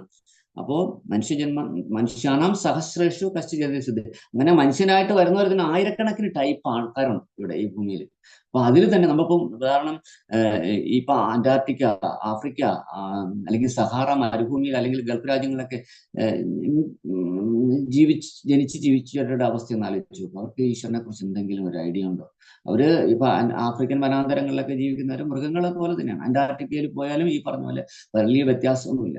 ഇപ്പം ഗൾഫ് രാജ്യങ്ങളിലൊക്കെ ഇസ്കോൺ വന്നത് കൊണ്ട് ഇപ്പം ചെറിയ മാറ്റങ്ങൾ ഉണ്ടെങ്കിൽ പൊതുവില് അവരെല്ലാം ഭാരതഭൂമിയിൽ ജനിക്കുന്ന ഒരു മനുഷ്യനോളം ഭാഗ്യം ചെയ്തവരല്ല. അപ്പം ഇവിടെ നമ്മൾ ദുർലഭമായിട്ടുള്ള മനുഷ്യജന്മം കിട്ടിയാൽ തന്നെ അത് ആധ്യാത്മികമായി ഞാൻ ഈശ്വരൻ ഞാൻ തമ്മിലുള്ള ബന്ധമെന്ത്, നമ്മൾ ഇവിടെ നിന്ന് വന്ന് ഇങ്ങോട്ട് പോകുന്നു, ഇങ്ങനെ തുടങ്ങിയുള്ള ചോദ്യങ്ങൾക്ക് ഉത്തരം കണ്ടെത്താനായിട്ടുള്ള ആ ചിന്ത വരുന്നത് ഭാരതീയ തത്വചിന്തകളിലാണ്. അപ്പൊ നമ്മൾ ഇവിടെ എന്തായാലും നമ്മൾ മനുഷ്യനായിട്ട് ജനിച്ചു. അപ്പോ അതാതു ബ്രഹ്മജിജ്ഞാസ, ഇനി ബ്രഹ്മജിജ്ഞാസയ്ക്കുള്ള സമയമാണെന്നാണ് വേദാന്ത സൂത്രം ആരംഭത്തിലെ ഫസ്റ്റ് കോളം തന്നെ പറയുന്നത്. അപ്പം മനുഷ്യജന്മത്തില് ഇനി ബ്രഹ്മജിജ്ഞാസയ്ക്കുള്ള സമയമാണ്. ഇതൊക്കെ നമ്മുടെ കർമ്മങ്ങൾക്കനുസരിച്ച് നമ്മൾ ഒരു എന്താ പറയാ, ഈ പറയുന്ന മാതാവിന്റെ ഗർഭപാത്രത്തിലേക്ക് പിതാവിന്റെ രേതസ്സിലൂടെ കടന്നു വരുന്നു. അവിടെ ആ അത് നമുക്ക് ആലോചിക്കണം, നമ്മുടെ മാതാവും പിതാവും നമ്മുടെ മുൻജന്മ കർമ്മങ്ങളുടെ യോഗ്യത അനുസരിച്ച് കിട്ടത്തുള്ളൂ. ചില മാതാപിതാക്കൾ വളരെ സാത്വികരായിരിക്കും, ചിലര് വളരെ രാജസികരായിരിക്കും, ചിലര് വളരെ താമോ ഗുണത്തിലുള്ളവരുമായിരിക്കും. അപ്പോൾ ചിലരൊക്കെ ഭയങ്കര, നമുക്കറിയാം ചില കുടുംബത്തിലൊക്കെ മധ്യ പിതാക്കന്മാര് ഭയങ്കര മദ്യപാനിയും ഭയങ്കര ദേഷ്യവും ഭയങ്കര അടിപിടി ബഹളം, വീട്ടില് കാലവും ചട്ടയൊക്കെ എടുത്ത് എറിയല്, ഉണ്ടാക്കി വെച്ചിരിക്കുന്ന ആഹാരം എടുത്ത് റോട്ടിൽ എറിയൽ, ഇങ്ങനെയൊക്കെയുള്ള അച്ഛന്മാരുണ്ടാകും. അപ്പൊ അവരൊക്കെ പലരും വിചാരിക്കും, എനിക്കിങ്ങനെ ഒരു അച്ഛനെയാണല്ലോ കിട്ടിയത്, ഇല്ലായിരുന്നെങ്കിൽ ഞാൻ എവിടെ എത്തേണ്ടത്, ഞാൻ എങ്ങനെ ജീവിക്കേണ്ടത് എന്നൊക്കെ നമ്മൾ ചിന്തിക്കും. പക്ഷെ അപ്പോൾ നമ്മൾ മനസ്സിലാക്കുക, അങ്ങനെ ഒരു അച്ഛന്റെ പുത്രനായിട്ട് ജനിക്കാൻ അല്ലെങ്കിൽ പുത്രിയായിട്ട് ജനിക്കാൻ കാരണം ആരാണ്?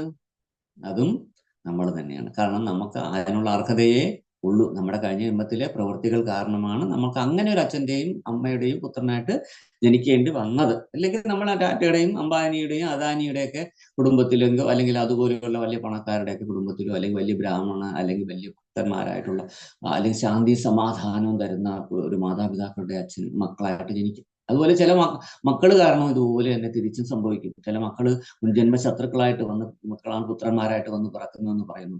അപ്പോൾ അതെന്തുകൊണ്ടാണ്, എത്രയും നല്ല അച്ഛനമ്മമാരാണെങ്കിലും മക്കള് തലതിരിഞ്ഞു പോകും.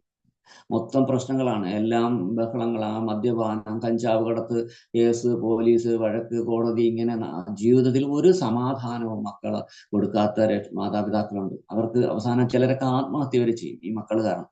അപ്പൊ അതും ഈ പറഞ്ഞ നമ്മുടെ കർമ്മം തന്നെയാണ്, അതിനും കാരണവും വേറെ ആരും അല്ല. അപ്പൊ അങ്ങനെ എന്തായാലും നമ്മൾ പറയുന്ന വിഷയം എന്ന് പറയുന്നത്, ഗർഭപാത്രത്തിൽ നിന്നും നമ്മളിങ്ങനെ ഗർഭപാത്രത്തിൽ എത്തി ഇങ്ങനെ നമ്മുടെ പഞ്ചഭൂത നിർമ്മിതമായ സ്ഥൂല ശരീരം. അപ്പോൾ അമ്മ ഗർഭവതിയാകുമ്പോൾ, ഗർഭധാനം നടക്കുമ്പോൾ തന്നെ അമ്മയുടെ സ്വഭാവവും അമ്മയുടെ ചിന്തകൾ, അമ്മയുടെ ആഹാരങ്ങൾ, അമ്മയുടെ മനസ്സെല്ലാം ഈ പറയുന്ന കുഞ്ഞിനെ സ്വാധീനിക്കും. അമ്മ ആ സാത്വികമായിട്ടുള്ള ഫുഡായിരിക്കണം, നല്ല മധുരമുള്ള ഫുഡുകളായിരിക്കണം, എരിവും ഭയങ്കര കയ്പുള്ള ഒന്നും കഴിക്കാൻ പാടില്ല, പിന്നെന്താണ് ചൂടോടുകൂടി അങ്ങനെ കഴിക്കാൻ പറ്റില്ല. ഇതെല്ലാം ആ ഉള്ളിലുള്ള ആ കൊച്ചിനെ, അമ്മയുടെ ഓരോ ചിന്തകൾ, പ്രവർത്തികൾ, ചുറ്റുപാടുകളെല്ലാം ആ കുഞ്ഞിനെ സ്വാധീനിക്കും. അമ്മ വിഷമിക്കാൻ പാടില്ല കൂടുതൽ ആ സമയത്ത്, അമ്മ കരയാൻ പാടില്ല, അമ്മ എപ്പോഴും സന്തോഷകരമായ കാര്യങ്ങൾ കേൾക്കണം, അമ്മ കൂടുതൽ ഭക്തിപരമായ കാര്യങ്ങൾ വായിക്കണം, ഭഗവത് നാമം കൂടുതൽ ജപിക്കണം. ഇതൊക്കെ ആ പുത്രന്റെ സ്വഭാവത്തിനെ സ്വാധീനിക്കും. എന്തായാലും നമ്മൾ അവിടെ ഈ ഗർഭപാത്രത്തിൽ വളരെയധികം സുഖമാണെന്ന് ആരും ധരിക്കേണ്ട, ഭയങ്കര ദുരിതമാണ് അവിടെ. ഒന്നാമത് ഇരുട്ട്, രണ്ടാമത് കണ്ണ് കണ്ടുകൂടാ, കണ്ണൊക്കെ മൂടപ്പെട്ടിരിക്കും, ഇരുട്ട്, വെള്ളത്തിൽ ഇങ്ങനെ കിടക്കണം, ഗർഭപാത്രത്തില് അവിടെ കിടക്കും. അതുകൂടാണ്ട് എന്താണ്, ഭയങ്കര കൃമിശല്യം ഉണ്ടാവും, കൃമികളൊക്കെ വന്ന് കടിക്കും. പിന്നെ ദുർഗന്ധപൂരിതമാണ് അത് അവിടെ. പിന്നെ ഇരുട്ട് നിറഞ്ഞതാണ്. അപ്പോൾ നമുക്ക് അവിടെ വല്ലാത്ത അസ്വസ്ഥതയായിരിക്കും. നമ്മൾ ഭഗവാനെ അവിടെ കിടന്നുകൊണ്ട് തന്നെ പ്രാർത്ഥിക്കും, ഭഗവാനെ എന്നെ രക്ഷിക്കണേ, എനിക്ക് എങ്ങനെ ഇവിടെ നിന്ന് എങ്ങനെയെങ്കിലും എന്നെ പുറത്താക്കി തരണമേ, ഞാൻ ഇനിയെങ്കിലും മര്യാദയ്ക്ക് ജീവിച്ചോളാം, ഞാൻ അങ്ങയുടെ ഭക്തനായിക്കോളാം എന്നൊക്കെ പറഞ്ഞ് സത്യമൊക്കെ പറഞ്ഞ് ചെയ്തിട്ടാണ് പുറത്തു വരുന്നത്. പക്ഷെ നമ്മൾ പുറത്തു വരുമ്പോൾ സ്വാഭാവികമായിട്ടും മായയുമായിട്ടുള്ള സമ്പർക്കത്താൽ അല്ലെങ്കിൽ മറ്റുള്ളവരായിട്ടുള്ള ബന്ധത്താൽ നമ്മൾ വീണ്ടും ഭഗവാനെ മറന്ന് ജീവിക്കാറുണ്ട്. ചിലര് ഭഗവാന് മുൻജന്മ കർമ്മത്തിലും അല്ലെങ്കിൽ അമ്മയുടെ ആ നാമജപത്തിലും ഭഗവത്ഗീത ഭാഗവത പാരായണങ്ങളിലൂടെയൊക്കെ ഭക്തിബദ്ധനായിട്ട് നല്ല കുട്ടിയായിട്ട് ജനിക്കാറുണ്ട്. അപ്പൊ അതിനാണ് നമ്മളിവിടെ അമ്മ ഗർഭവതി ആകുമ്പോൾ അമ്മ ഇതൊക്കെ ചെയ്യണമെന്ന് പറയാൻ കാരണം. അപ്പൊ ഇനി നമ്മൾ ഈ ഗർഭം ധരിച്ച് സമയത്തിൽ ആദ്യ ശ്വാസം മുതൽ ആത്മാവ് അമ്മയിൽ നിന്നും അല്ലെങ്കിൽ ചുറ്റുപാടുകളിൽ നിന്നുമുള്ള അറിവ് നേടാൻ തുടങ്ങും. അപ്പോ ചെറുപ്രായം മുതൽ കുഞ്ഞിന് മാതാപിതാക്കൾ സദ്ഗുണങ്ങൾ മനസ്സിലാക്കി കൊടുക്കണം. അതാണ് പ്രധാനം. നമ്മൾ ആരും ചെയ്യാറില്ല ഇപ്പം. അങ്ങനെ പണ്ടൊക്കെ കാലത്തൊക്കെ അങ്ങനെ എന്തെങ്കിലുമൊക്കെ മുത്തശ്ശിമാരൊക്കെ ഉണ്ട്. അന്ന് കൂട്ടുകുടുംബം ആയിരുന്ന സമയത്ത് എന്തെങ്കിലും മക്കളെ ഇങ്ങനെയാണ് പുരാണ കഥകളൊക്കെ പറഞ്ഞു കൊടുക്കും. ഇന്നിപ്പോ ആരും കഥകൾ പറഞ്ഞു കൊടുക്കാൻ മുത്തശ്ശിമാരുമില്ല. മുത്തശ്ശിമാരുണ്ടെങ്കിൽ തന്നെ അവര് കഥകൾ പറഞ്ഞു കൊടുക്കില്ലെന്ന് മാത്രമല്ല, അവര് വൈകുന്നേരം ആകുമ്പോൾ TV ഓൺ ചെയ്ത് ഉള്ള അമ്മ വിളക്കും പിന്നെ പരസ്പരവും എന്നൊക്കെ പറഞ്ഞ് ഉള്ള സീരിയലുകളെല്ലാം കണ്ട് വീട്ടില് ആവശ്യമില്ലാത്ത അമ്മായി അമ്മ വരുമ്പോൾ പ്രശ്നങ്ങളൊക്കെ ഉണ്ടാകലാണ് ഇപ്പോഴത്തെ മുത്തശ്ശിമാരിൽ പലരുടെയും അവസ്ഥ. അപ്പം അതൊക്കെ മാറണം. നമ്മൾ എന്ത് ചെയ്യണം? ചെറുപ്രായം മുതൽ കുഞ്ഞുങ്ങൾക്ക് സദ്ഗുണങ്ങൾ മനസ്സിലാക്കി കൊടുക്കണം, ഈശ്വരവിശ്വാസം ഊട്ടിയുറപ്പിക്കണം, യുഗധർമ്മം പരിശീലിപ്പിക്കണം. 14 വയസ്സ് വരെ അവന് ലഭിക്കുന്ന ജീവിത അനുഭവങ്ങൾ അവനെ ഉത്തമ പൗരനാക്കാം, അല്ലെങ്കിൽ നേർവഴിക്ക് നയിക്കാം, അല്ലെങ്കിൽ നശിച്ച് നാറാവേരെ അറിയിക്കുന്ന രീതിയിലും കൊണ്ടെത്തിക്കാം. അതെല്ലാം നമ്മൾ ഈ 14 വയസ്സ് വരെ ഉള്ള അനുഭവങ്ങളും അവന് കിട്ടുന്ന ഉപദേശങ്ങളും ഇതൊക്കെയാണ്. അപ്പോ ജാതി ചിന്ത ഇല്ലാതെ, അല്ലെങ്കിൽ പണക്കാരൻ പാവപ്പെട്ടവൻ എന്ന ചിന്തയില്ലാതെ, അമിതമായ ശാരീരിക സൗന്ദര്യ ചിന്തകളില്ലാതെ, മനുഷ്യരോടും എല്ലാ ജീവജാലങ്ങളോടും സ്നേഹത്തോടെ കാരുണ്യത്തോടെ പെരുമാറാനും പ്രവർത്തിക്കാനും ഒക്കെ ഉള്ള ഒരു കഴിവ് അവന് നമ്മൾ മാതാപിതാക്കൾ പകർന്നു കൊടുക്കണം. ഭൗതിക വിദ്യാഭ്യാസത്തോടൊപ്പം ആധ്യാത്മിക വിദ്യാഭ്യാസവും നൽകണം. അത് ഗീതയൊക്കെ വായിക്കാൻ അവരെ പഠിപ്പിക്കണം. മക്കളെ ഡെയിലി ഒരു ഗീതാ ശ്ലോകമെങ്കിലും വായിച്ച് അതിന്റെ അർത്ഥവും വിവർത്തനവും നിങ്ങൾ മനസ്സിലാക്കണം എന്ന് പറയുക. അപ്പോ നീ അത് ചെയ്തിട്ട് വന്നാൽ നിനക്കൊരു ഗിഫ്റ്റ് ഉണ്ട്, നിനക്കൊരു സമ്മാനം തരാം എന്നൊക്കെ പറഞ്ഞ് അവരെ കൊണ്ട് ഇതൊക്കെ പഠിപ്പിക്കണം. ഇപ്പൊ നമ്മുടെ ക്ലാസ്സിന്, ഇപ്പൊ ഈ ക്ലാസ്സിന് തൊട്ടൊന്നുമായിട്ട് ഒരു മോള് വന്ന് എന്ത് സുന്ദരമായിട്ടാണ് ആ കഥകളൊക്കെ പറഞ്ഞത്. അപ്പൊ ഇതൊക്കെ എങ്ങനെ കിട്ടുന്നത്? ഇതൊക്കെ വായിച്ച് മനസ്സിലാക്കി, അപ്പൊ അതിനുള്ള സാഹചര്യം മാതാപിതാക്കൾ ഒരുക്കി കൊടുത്താലേ കിട്ടുള്ളൂ. അല്ല ചുമ്മാ ഒന്നും ഉണ്ടായി വരത്തില്ല. അപ്പൊ ഇതിന് പിന്നില് ചില പ്രയത്നങ്ങളുണ്ട്. അപ്പൊ അത് മാതാപിതാക്കളുടെ പ്രവർത്തനങ്ങളാണ്. ആ പ്രവർത്തനങ്ങൾ നല്ല രീതിയിൽ ചെയ്താൽ അവർക്ക് നല്ല പുത്രിമാരും നല്ല പുത്രന്മാരുമായിട്ട് അവർ മാറും. അവരുടെ ശാരീരിക ബോധത്തിൽ നിന്നും ആധ്യാത്മിക ബോധത്തിലേക്ക്, ഞാൻ ഈ ശരീരമല്ല, ഞാൻ ഈ പരമദിവ്യത്വ പുരുഷനായ ഭഗവാന്റെ പാർട്ട് ആൻഡ് പാർട്സ് ആണ്. എന്റെ യഥാർത്ഥ സ്ഥലം ഇവിടെ അല്ല, ഭഗവാന്റെ ധാമത്താണ്. ഞാൻ അവിടെ ജനിച്ചിരുന്ന ആളാണ്. ഞാൻ ഇവിടെ എന്റെ കർമ്മം കൊണ്ട് വന്നതാണ്. എനിക്ക് തിരിച്ചു പോകണം, അതിനു വേണ്ടിയതായിരിക്കണം എന്റെ ജീവിതം എന്നൊക്കെയുള്ള ചിന്തകൾ കൂടി അവന്റെ ചിന്തകൾക്ക് ഒപ്പം ഉണ്ടാകണം. അതിനുള്ള വിദ്യാഭ്യാസം, ആധ്യാത്മിക വിദ്യാഭ്യാസം കൂടി, ഭൗതിക വിദ്യാഭ്യാസം വേണം. തീർച്ചയായിട്ടും നമുക്ക് ഒരു ജോലി നേടണമെങ്കിൽ നല്ല വിദ്യാഭ്യാസം, അതും ഇന്ന് കോമ്പറ്റീഷൻ ഉള്ള സാഹചര്യമാണ്, നല്ല മത്സരബുദ്ധിയുള്ള സാഹചര്യമാണ്. അപ്പൊ നല്ല രീതിയിൽ ഭൗതിക വിദ്യാഭ്യാസം വേണം. അതോടൊപ്പം നമ്മൾ ആധ്യാത്മികമായ അറിവുകൾ കുറച്ചെങ്കിലും പകർന്നു കൊടുക്കാൻ ശ്രമിക്കണം. അത് പ്രതിസന്ധി ഘട്ടങ്ങളിൽ തരണം ചെയ്യാനും, തെറ്റായ മാർഗത്തിലേക്ക് അല്ലെങ്കിൽ സ്വഭാവ ദൂഷ്യത്തിലേക്ക്, ജീവിതം തന്നെ അവസാനിപ്പിക്കേണ്ടി വരുന്ന ഒരവസ്ഥയിലേക്ക് കൊണ്ടെത്തിക്കാതെ അവനെ നേർവഴിക്ക് ഭഗവാന്റെ ധാമത്തിലേക്കൊക്കെ നയിക്കും. വിദേശ രാജ്യങ്ങളിൽ പോലും ഭഗവത്ഗീത ഇന്ന് പഠന വിഷയമാണ്. പല കോളേജുകളിലും ഇന്ന് ഭഗവത്ഗീത ഒരു പ്രധാന വിഷയമാണിട്ടുണ്ട്. പക്ഷെ നമ്മുടെ നിർഭാഗ്യം എന്ന് പറയട്ടെ, കേരളത്തിലോ ഇന്ത്യയിലോ ഒന്നും അത് അത്രത്തോളം കൊണ്ടുവരുന്നില്ല. ഇവിടെ പ്രത്യേകിച്ച് കേരളത്തിൽ നമുക്ക് അങ്ങനെ ഒന്ന് പ്രതീക്ഷിക്കേ വേണ്ട. മനസ്സിലായില്ലേ? അന്ധമായ മതവിദ്വേഷവും അന്യമത വിദ്വേഷമൊക്കെ പ്രചരിപ്പിക്കുന്ന അല്ലെങ്കിൽ പഠിപ്പിക്കുന്ന, അവർക്ക് ഗ്രാന്റ് നൽകുന്ന ഒരു സർക്കാരൊക്കെയാണ് നമ്മുടെ ഭരിക്കുന്നത്. മറിച്ച് ഇങ്ങനെയുള്ള ഭഗവത്ഗീതാ പഠനങ്ങളും ആ രീതിയിലുള്ള കാര്യങ്ങളൊന്നും ഈ പറയുന്ന സനാതന ധർമ്മത്തിലുള്ള കുട്ടികൾക്ക് ലഭിക്കുന്നില്ല. അത് ഹരേകൃഷ്ണ പ്രസ്ഥാനം പോലെയുള്ള ചില പ്രസ്ഥാനങ്ങൾ മാത്രമാണ് ഇങ്ങനെയുള്ള അറിവുകളൊക്കെ ജനങ്ങൾക്ക് പകർന്നു കൊടുത്തുകൊണ്ടിരിക്കുന്നത്. അതിൻ്റെതായ പോരായ്മ, അങ്ങനെ ഈ പറഞ്ഞ അറിവ് ലഭിക്കാത്തതിന്റെ പോരായ്മയൊക്കെ ഹിന്ദു കുടുംബങ്ങളിലെ കുട്ടികൾക്കുണ്ട്. പലരും ലവ് ജിഹാദ് പോലെയുള്ള കാര്യങ്ങളിലൊക്കെ ചെന്നപ്പെടുന്നു, മയക്കുമരുന്ന് കച്ചവടം പോലെയുള്ള കാര്യങ്ങളൊക്കെ ചെന്നപ്പെടുന്നു. അവർക്ക് മോറൽ വിഷയങ്ങളെ കുറിച്ച് പറഞ്ഞു കൊടുക്കാൻ ആരുമില്ലാത്തൊരവസ്ഥയാണ്.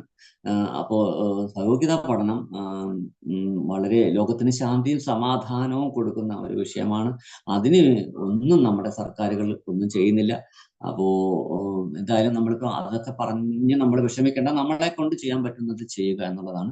എന്തായാലും പുതുതായിട്ട് മാതാപിതാക്കളാകാൻ മുതിരുന്നവർ നന്നായിട്ട് ഭഗവന്നാമം ജപിക്കുക, ഭഗവത്ഗീത, ഭാഗവതം ഇതൊക്കെ പാരായണം ചെയ്യുക, മക്കൾക്ക് നല്ല നല്ല മാർഗനിർദ്ദേശങ്ങൾ പകർന്നു കൊടുക്കുക. രാജ്യത്തിന്, ലോകത്തിന് ഒരു വെളിച്ചമായിട്ടും അഭിമാനമായിട്ടും, പിതൃക്കൾക്ക് ഒരു സമാധാനമായിട്ടും ആശ്വാസമായിട്ടും ഭഗവാന് പ്രിയങ്കരായിട്ടും ഒക്കെ അവർ മാറട്ടെ. പിന്നെ ഈ മരണം വരുന്നത് എന്നുള്ളതിന്റെ തെളിവുകളാണ്.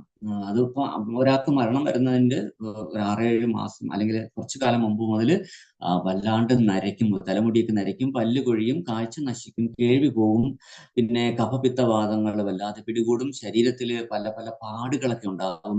പാപമംഗലമായി ജീവിച്ചവർക്ക് മരണത്തിനോട് വല്ലാത്ത ഭയം ഉണ്ടായിക്കൊണ്ടിരിക്കും, കിടന്നാൽ ഉറക്കം വരില്ല, ചെറിയ കാര്യങ്ങൾക്ക് പോലും അവർ പൊട്ടിത്തെറിക്കാം, വലിയ കാര്യങ്ങളിൽ ചിലപ്പോൾ നിസ്സംഗത പുലർത്താം, ചിലർക്ക് സംസാരം വല്ലാണ്ട് കൂടും, ചിലര് വല്ലാത്ത ഊമയെ പോലെ ഒന്നും കേട്ടാൽ ഒന്നും മറുപടി പറയാത്ത അവസ്ഥയിലേക്ക് പോകും, ചിലർക്ക് ആഹാരത്തിനോട് ഭയങ്കരമായ ആക്രാന്തം ഉണ്ടാവും, ചിലർക്ക് ആഹാരത്തിനോട് ഒരു താല്പര്യം കാണില്ല, വല്ലാത്ത വെറുപ്പ് തോന്നും, ഗന്ധങ്ങളോ അല്ലെങ്കിൽ രുചിയോ ഒന്നും ഉണ്ടാകത്തില്ല, മരിച്ച പൂർവികരോട് ഓരോന്ന് പറഞ്ഞുകൊണ്ടിരിക്കും. നമ്മൾ വിചാരിക്കും അടുത്ത ആരെങ്കിലും ഉണ്ടെന്ന്, അവിടെ ചെന്ന് നോക്കുമ്പോൾ ആരും കാണില്ല, സ്വന്തം മരിച്ചു പോയിട്ടുള്ള ആൾക്കാരടുത്തൊക്കെ സംസാരിച്ചുകൊണ്ടിരിക്കും. തൊണ്ടയിലൂടെ ആഹാരം കഴിക്കാൻ തന്നെ ബുദ്ധിമുട്ട് ഉണ്ടാകും, ഉമിനീര് പുറത്തേക്ക് വന്നുകൊണ്ടിരിക്കും, ഷുഗർ കൂടി നിൽക്കുന്നവരെ പെട്ടെന്ന് കുറയും, ഒട്ടുമില്ലാത്തവർക്ക് ഷുഗർ പെട്ടെന്ന് അങ്ങ് കൂടാൻ തുടങ്ങും, മെലിഞ്ഞവർ വല്ലാണ്ട് തടിക്കും, തടിച്ചിരിക്കുന്നവർ ചിലപ്പോൾ പെട്ടെന്ന് അങ്ങ് മെലിയാൻ തുടങ്ങും, ചന്ദ്രൻ പിളർന്നതായിട്ടൊക്കെ തോന്നാം ചിലർക്ക്, വല്ലാത്ത ക്ഷീണം, ബലഹീനത, നിദ്ര, വിയർപ്പ് ഇതൊക്കെ ഉണ്ടാകും, ശബ്ദം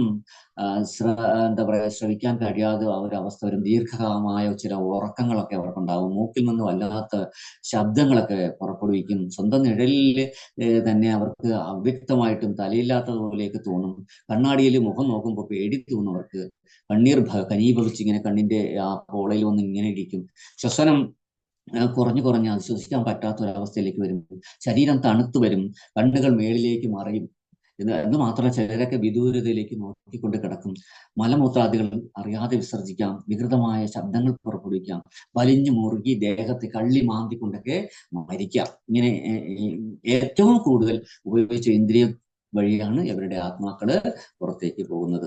ഞാൻ മുൻ ക്ലാസ്സിൽ പറഞ്ഞിട്ടുണ്ട്, വാ കൂടുതൽ ഉപയോഗിച്ചിട്ടുള്ളവര് ആഹാരത്തിനും സംസാരത്തിനൊക്കെ വെച്ചിട്ട് വായിലൂടെ ആയിരിക്കും അവരുടെ ആത്മാവ് പുറത്തേക്ക് വരുന്നത്. കാഴ്ചകൾക്ക് ഭ്രമമുള്ളവർക്ക് കണ്ണിലൂടെ അവരുടെ ആത്മാവും, ഇങ്ങനെ ഓരോ ഏത് ഇന്ദ്രിയമാണ് കൂടുതൽ ഉപയോഗിച്ചത് അതിനനുസരിച്ചായിരിക്കും അവരുടെ ആത്മാവ് പുറത്തേക്ക് പോകുന്നത്. പിന്നെ നമ്മൾ നോക്കുന്നത് ഈ ഗരുഡ പുരാണമൊക്കെ ഇപ്പോഴും പലരും ചോദിക്കുന്നുണ്ട്, ഇതൊക്കെ സത്യമാണോ? തീർച്ചയായിട്ടും നിങ്ങൾ മനസ്സിലാക്കണം, ഇത് സത്യം തന്നെയാണ്. വേദങ്ങളിൽ പറഞ്ഞിട്ടുള്ള സൂക്ഷ്മ തത്വങ്ങളെ സാമാന്യ ജനത്തിന് വ്യക്തമാക്കി പറഞ്ഞു കൊടുക്കുന്നതാണ് ഈ പുരാണങ്ങൾ എന്ന് പറയുന്നത്. ഇതിഹാസങ്ങൾ ജീവചരിത്രങ്ങളെ ഹൃദയസ്പൃക്കായിട്ട് വർണ്ണിക്കുന്നതും ഈ രണ്ടിന്റെയും ലക്ഷ്യം ഒന്ന് തന്നെയാണ്, ജനങ്ങളെ ആധ്യാത്മികമായ ബോധത്തിലേക്ക് കൊണ്ടുവരിക എന്നത് തന്നെയാണ്. അപ്പോൾ ആസുരിക ഭാവത്തിൽ നിന്നും ശരിയിലേക്ക് അല്ലെങ്കിൽ ഭഗവാനിലേക്ക് നയിക്കാനുള്ളതാണ് ഈ പുരാണങ്ങളും ഈ പറയുന്ന ഇതിഹാസങ്ങളെല്ലാം. അപ്പോൾ പുരാണങ്ങൾക്ക് 5 ലക്ഷണങ്ങൾ പറഞ്ഞിട്ടുണ്ട്. അത് സർഗം, പ്രതിസർഗം, വംശം, വംശാനുചരിതം, കാലഗണന എന്നീ 5 കാര്യങ്ങൾ പുരാണങ്ങൾക്ക് ഉണ്ടായിരിക്കും. പ്രാമാണികമായിട്ട് 18 പുരാണങ്ങളാണ് ഉള്ളത്. അതില് ഒന്നാണ് ഗരുഡപുരാണം. 11,000 ശ്ലോകങ്ങളാണ്. ഭഗവാന്റെ സാഹിത്യ അവതാരമായ ശ്രീ വ്യാസദേവനാണ് ഈ പുരാണത്തിന്റെയും രചന നടത്തിയിരിക്കുന്നത്. ഇത് ഗരുഡൻ ഭഗവാനോട് ഒരു മനുഷ്യന് മരണത്തിന് ശേഷം സംഭവിക്കുന്ന കാര്യങ്ങളെക്കുറിച്ചുള്ള ചോദ്യത്തിന് ഉത്തരമായിട്ടാണ് ഈ ഗരുഡ പുരാണത്തിലെ ഈ പറയുന്ന ഭാഗങ്ങളെല്ലാം പ്രതിപാദിച്ചിരിക്കുന്നത്.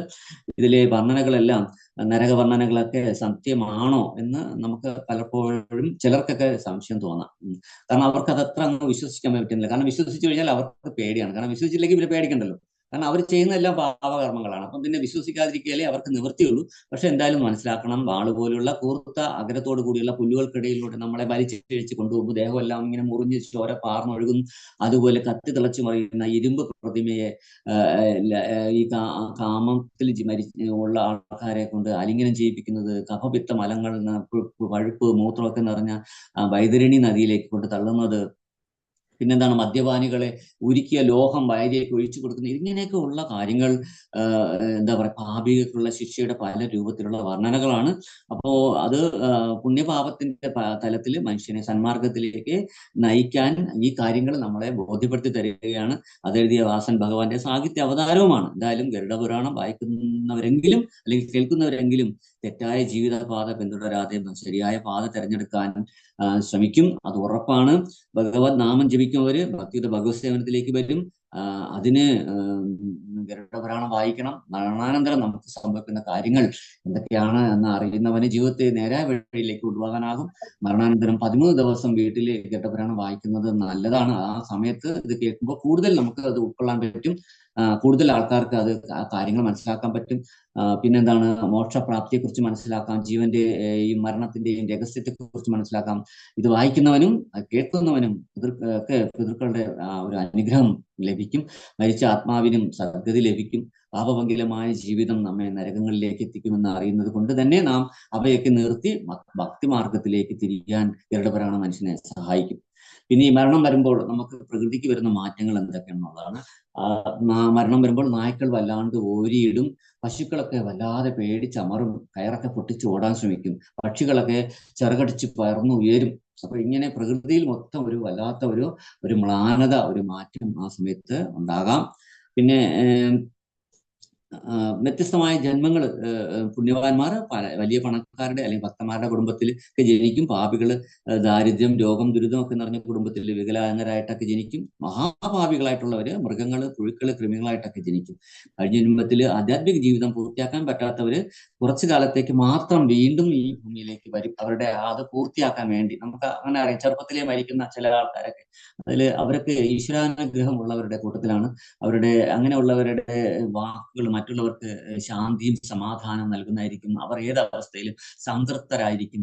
അവരുടെ പ്രവൃത്തികൾ നിസ്വാർത്ഥത നിറഞ്ഞതായിരിക്കും. ലോകത്തിന് മുഴുവൻ മംഗളം ഭവിക്കണേ എന്ന ചിന്തയായിരിക്കും അവർക്ക്. പല കാര്യങ്ങളും അവർക്ക് ഓട്ടോമാറ്റിക്കലി ലഭിച്ചുകൊണ്ടിരിക്കും. ഉദാഹരണത്തിന്, അവരെന്തെങ്കിലും കാര്യത്തെക്കുറിച്ച് ഏതെങ്കിലും വിഷയത്തെക്കുറിച്ച് സംസാരിക്കാൻ ഇരുന്ന് കഴിഞ്ഞാൽ അവർ പോലും പ്രതീക്ഷിക്കാത്ത തരത്തിൽ അവർക്ക് അവരുടെ ഉള്ളിലേക്ക് അതുമായി ബന്ധപ്പെട്ട വിഷയങ്ങൾ ഇങ്ങനെ ധാരാളം പുതിയ പുതിയ അറിവുകൾ കിട്ടിക്കൊണ്ടേയിരിക്കും. പിന്നെ അവരുടെ വൈബ്, അവരുടെ ഒരു സാന്നിധ്യം, ഒരു പോസിറ്റീവ് വൈബ് നമുക്ക് സൃഷ്ടിക്കും. അവരുടെ സാന്നിധ്യം കുട്ടികൾക്കും മുതിർന്നവർക്കും മറ്റുള്ളവർക്കും പക്ഷിമൃഗാദികൾക്ക് പോലും സന്തോഷം നൽകുന്നതായിരിക്കും. പിന്നെ ത്രികാല ജ്ഞാനം, അവർ പറയുന്ന കാര്യങ്ങളൊക്കെ പലതും നടക്കും. പ്രവചനങ്ങള്, കാഴ്ചപ്പാടുകളൊക്കെ മുൻകൂട്ടി കണ്ടുകൊണ്ടതായിരിക്കും. പിന്നെ ഇതൊക്കെ ആണ് നമ്മള് ഇതിൽ പറഞ്ഞുകൊണ്ടിരിക്കുന്നത്. പിന്നെ ഈ ഗരുഡപുരാണത്തിൽ പറഞ്ഞുകൊണ്ടിരിക്കുന്നത്. പിന്നെ നമ്മള് ആരാധനകൾ ഈ ഗരുഡപുരാണം മൊത്തം നമ്മൾ വായിക്കണം. നിങ്ങൾ എല്ലാവരും പറ്റുമെങ്കിൽ വായിക്കണം. അതിൽ വിഷ്ണു പ്രീതികരമായിട്ടുള്ള ആരാധനയെ കുറിച്ചാണ് പല പല പല ഭാഗങ്ങൾ പറഞ്ഞിരിക്കുന്നത്. എന്തുകൊണ്ടാണ് വിഷ്ണുവിനെ അല്ലെങ്കിൽ കൃഷ്ണനെ അല്ലെങ്കിൽ വിഷ്ണു തത്വങ്ങളെ ആരാധിക്കുന്നതെന്ന് പറഞ്ഞു കഴിഞ്ഞാൽ, ജനന മരണ ചക്രത്തിൽ നിന്നും മോചനം നൽകാനായിട്ട് ഭഗവാൻ വിഷ്ണുവിന് മാത്രമേ അല്ലെങ്കിൽ കൃഷ്ണന് മാത്രമേ അല്ലെങ്കിൽ വിഷ്ണു തത്വങ്ങൾ മാത്രമേ കഴിയൂ എന്നുള്ളത് കൊണ്ടാണ്. എന്ന് പറഞ്ഞ് മറ്റു ദേവി ദേവന്മാരല്ല മോശമാണെന്നോ അങ്ങനെയൊന്നും അല്ല നമ്മൾ മനസ്സിലാക്കേണ്ടത്. എല്ലാവർക്കും അവർക്ക് ഓരോരുത്തർക്കും ഓരോ ചാർജാണ്, ഓരോ ചുമതലയാണുള്ളത്. അപ്പൊ അതിൽ മോക്ഷം, ജനന മരണ ചക്രത്തിൽ നിന്നുള്ള മോചനം എന്നുള്ളത് ഭഗവാൻ വിഷ്ണുവിന്റെ ആ ഡിപ്പാർട്ട്മെന്റ് ആയത് കൊണ്ടാണ് നമ്മൾ മരണസമയത്ത് ഭാഗവതം അല്ലെങ്കിൽ രാമായണം, ഭഗവത്ഗീത ഇതൊക്കെ വായിക്കണം എന്ന് പറയുന്നത്. ഭഗവത്ഗീതയിൽ തന്നെ 17-ാം അധ്യായത്തിലെ 3-ാം ശ്ലോകത്തിൽ പറയുന്നുണ്ട്, വ്യത്യസ്തമായ പ്രകൃതി ഗുണങ്ങളിൽ സ്ഥിതി ചെയ്യുന്നതിനനുസരിച്ച് അല്ലയോ ഭരതശ്രേഷ്ഠ, ഓരോ വ്യക്തിയും ഓരോ തരത്തിലുള്ള വിശ്വാസത്തെ വളർത്തിയെടുക്കുന്നു. താൻ ആർജിച്ച ഗുണങ്ങൾക്കനുസരിച്ച് ജീവസത്തകളെ ഓരോ പ്രത്യേക വിശ്വാസമുള്ളവരാണെന്ന് പറയപ്പെടുന്നു. അപ്പൊ ഇത് നമ്മള് ഈ പറഞ്ഞ പ്രകൃതി ഗുണങ്ങൾക്ക് അനുസരിച്ചാണ് നമുക്ക് ഓരോ വ്യക്തിയും ഓരോ തരത്തിലുള്ള വിശ്വാസത്തിലേക്ക് വളരുന്നത്.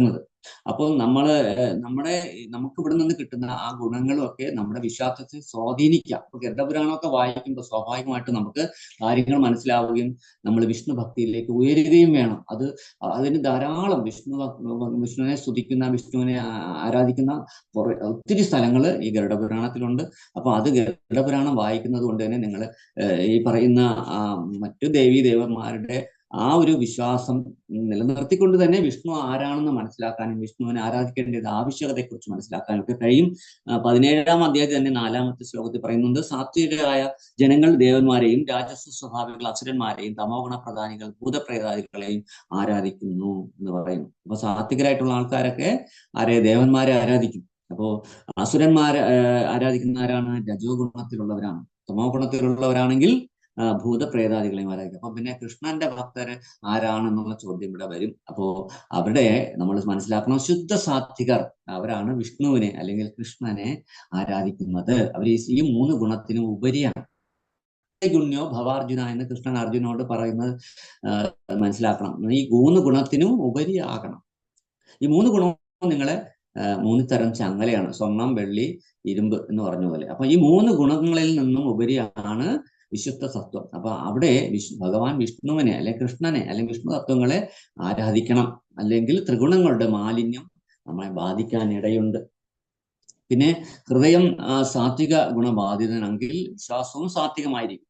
നമ്മുടെ പിന്നെന്താണ്, നമ്മുടെ ഹൃദയം രാജസിക ഗുണത്തിലാണെങ്കിൽ വിശ്വാസവും രാജസികമായിരിക്കും.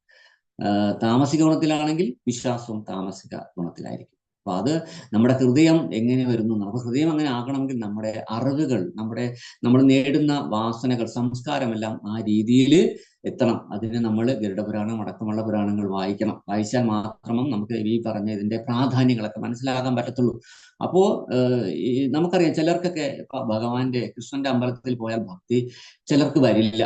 അവരിങ്ങനെ തൊഴുതിട്ട് പോകും. പക്ഷെ അവര് ഈ മറുതാനൊക്കെ നാക്കെല്ലാം തള്ളി, കണ്ണൊക്കെ പുറത്തേക്ക് തള്ളി, കയ്യിൽ വാളും കരിചയും കയ്യിലിങ്ങനെ ഒരാളുടെ കഴുത്തറ്റ ശരീരവും രക്തം വീഴ്ത്തിക്കൊണ്ടിരിക്കുന്ന ശരീരമായിട്ടൊക്കെ നിൽക്കുന്ന ഭദ്രകാളി പോലെയുള്ള മൂർത്തികളെ കാണുമ്പോഴായിരിക്കും ചിലർക്ക് ഭക്തി വരത്തുള്ളൂ.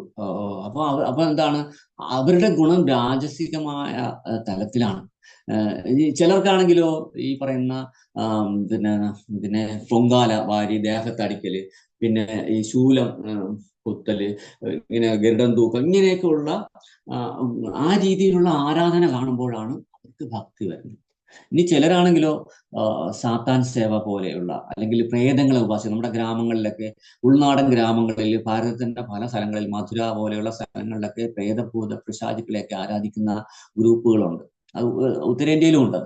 അപ്പൊ അവരൊക്കെ വളരെ രഹസ്യമായിട്ട്, ഗുപ്തമായിട്ട്, വളരെ എന്താ പറയാ, നമ്മളൊന്നും ചിന്തിക്കാത്ത രീതിയിൽ ലൈംഗിക കർമ്മങ്ങൾ പോലും അവരുടെ ആരാധനയിൽ പെടുന്നതാണ്. മദ്യം, ലൈംഗികപരമായ കർമ്മങ്ങളൊക്കെ ചെയ്തുകൊണ്ടൊക്കെയാണ് അവര് ഈ പറയുന്ന ആരാധനകൾ നടത്തുന്നത്. അതൊക്കെ വെറും തമോ ഗുണത്തിലുള്ള ആരാധനകളാണ്. ആ ആരാധനകളെല്ലാം ചെയ്യുന്നവരെ ഈ ഭൗതിക ലോകത്ത് കുടുങ്ങിക്കിടക്കും. അവർക്കൊക്കെ രക്ഷപ്പെടാൻ വളരെ പാടാണ്. കാരണം അതൊന്നും വിധി പ്രകാരമുള്ളതല്ല, ശാസ്ത്രം പറഞ്ഞിട്ടുള്ളതല്ല. ചിലര് പിന്നെ മനുഷ്യരായിട്ടുള്ള മനുഷ്യാവതാരങ്ങളെ, മനുഷ്യ ദൈവങ്ങളൊക്കെ എന്നൊക്കെ അറിയപ്പെടുന്ന ആൾക്കാരെ ആരാധിക്കും. അവരൊക്കെ രാജസിക സ്വഭാവമുള്ളവരാണ്.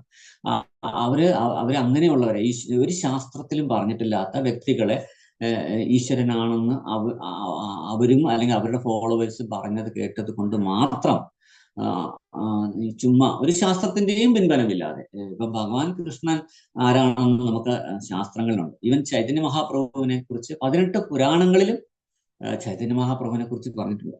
നിങ്ങൾക്ക് അറിയാമെന്ന് തോന്നുന്നു. ഇല്ലെങ്കിൽ ഞാൻ അടുത്ത ഒരു ക്ലാസ്സിൽ ചൈതന്യ മഹാപ്രഭുവിനെ കുറിച്ച് ഈ 18 പുരാണങ്ങളിലും പറഞ്ഞിരിക്കുന്ന ശ്ലോകങ്ങൾ ഞാൻ കൊണ്ടുവരാം.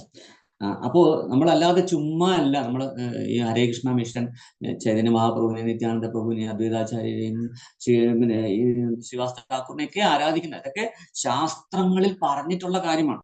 പക്ഷെ ഒരു ശാസ്ത്രത്തിന്റെയും പിൻബലമില്ലാതെ മനുഷ്യരെ സ്വയം നമ്മുടെ തൃപ്തിക്ക് വേണ്ടി നമ്മൾ അങ്ങ് ഈശ്വരനാക്കുകയാണ് ഇവിടെ. അപ്പൊ അങ്ങനെയുള്ള ആരാധനകളൊക്കെ ഇവിടെ നമ്മളെ ബന്ധിച്ചിടും, ഈ ഭൗതിക ലോകത്ത് ബന്ധിച്ചിടും. അവർക്കൊക്കെ രക്ഷപ്പെടാൻ വലിയ പാടാണ്.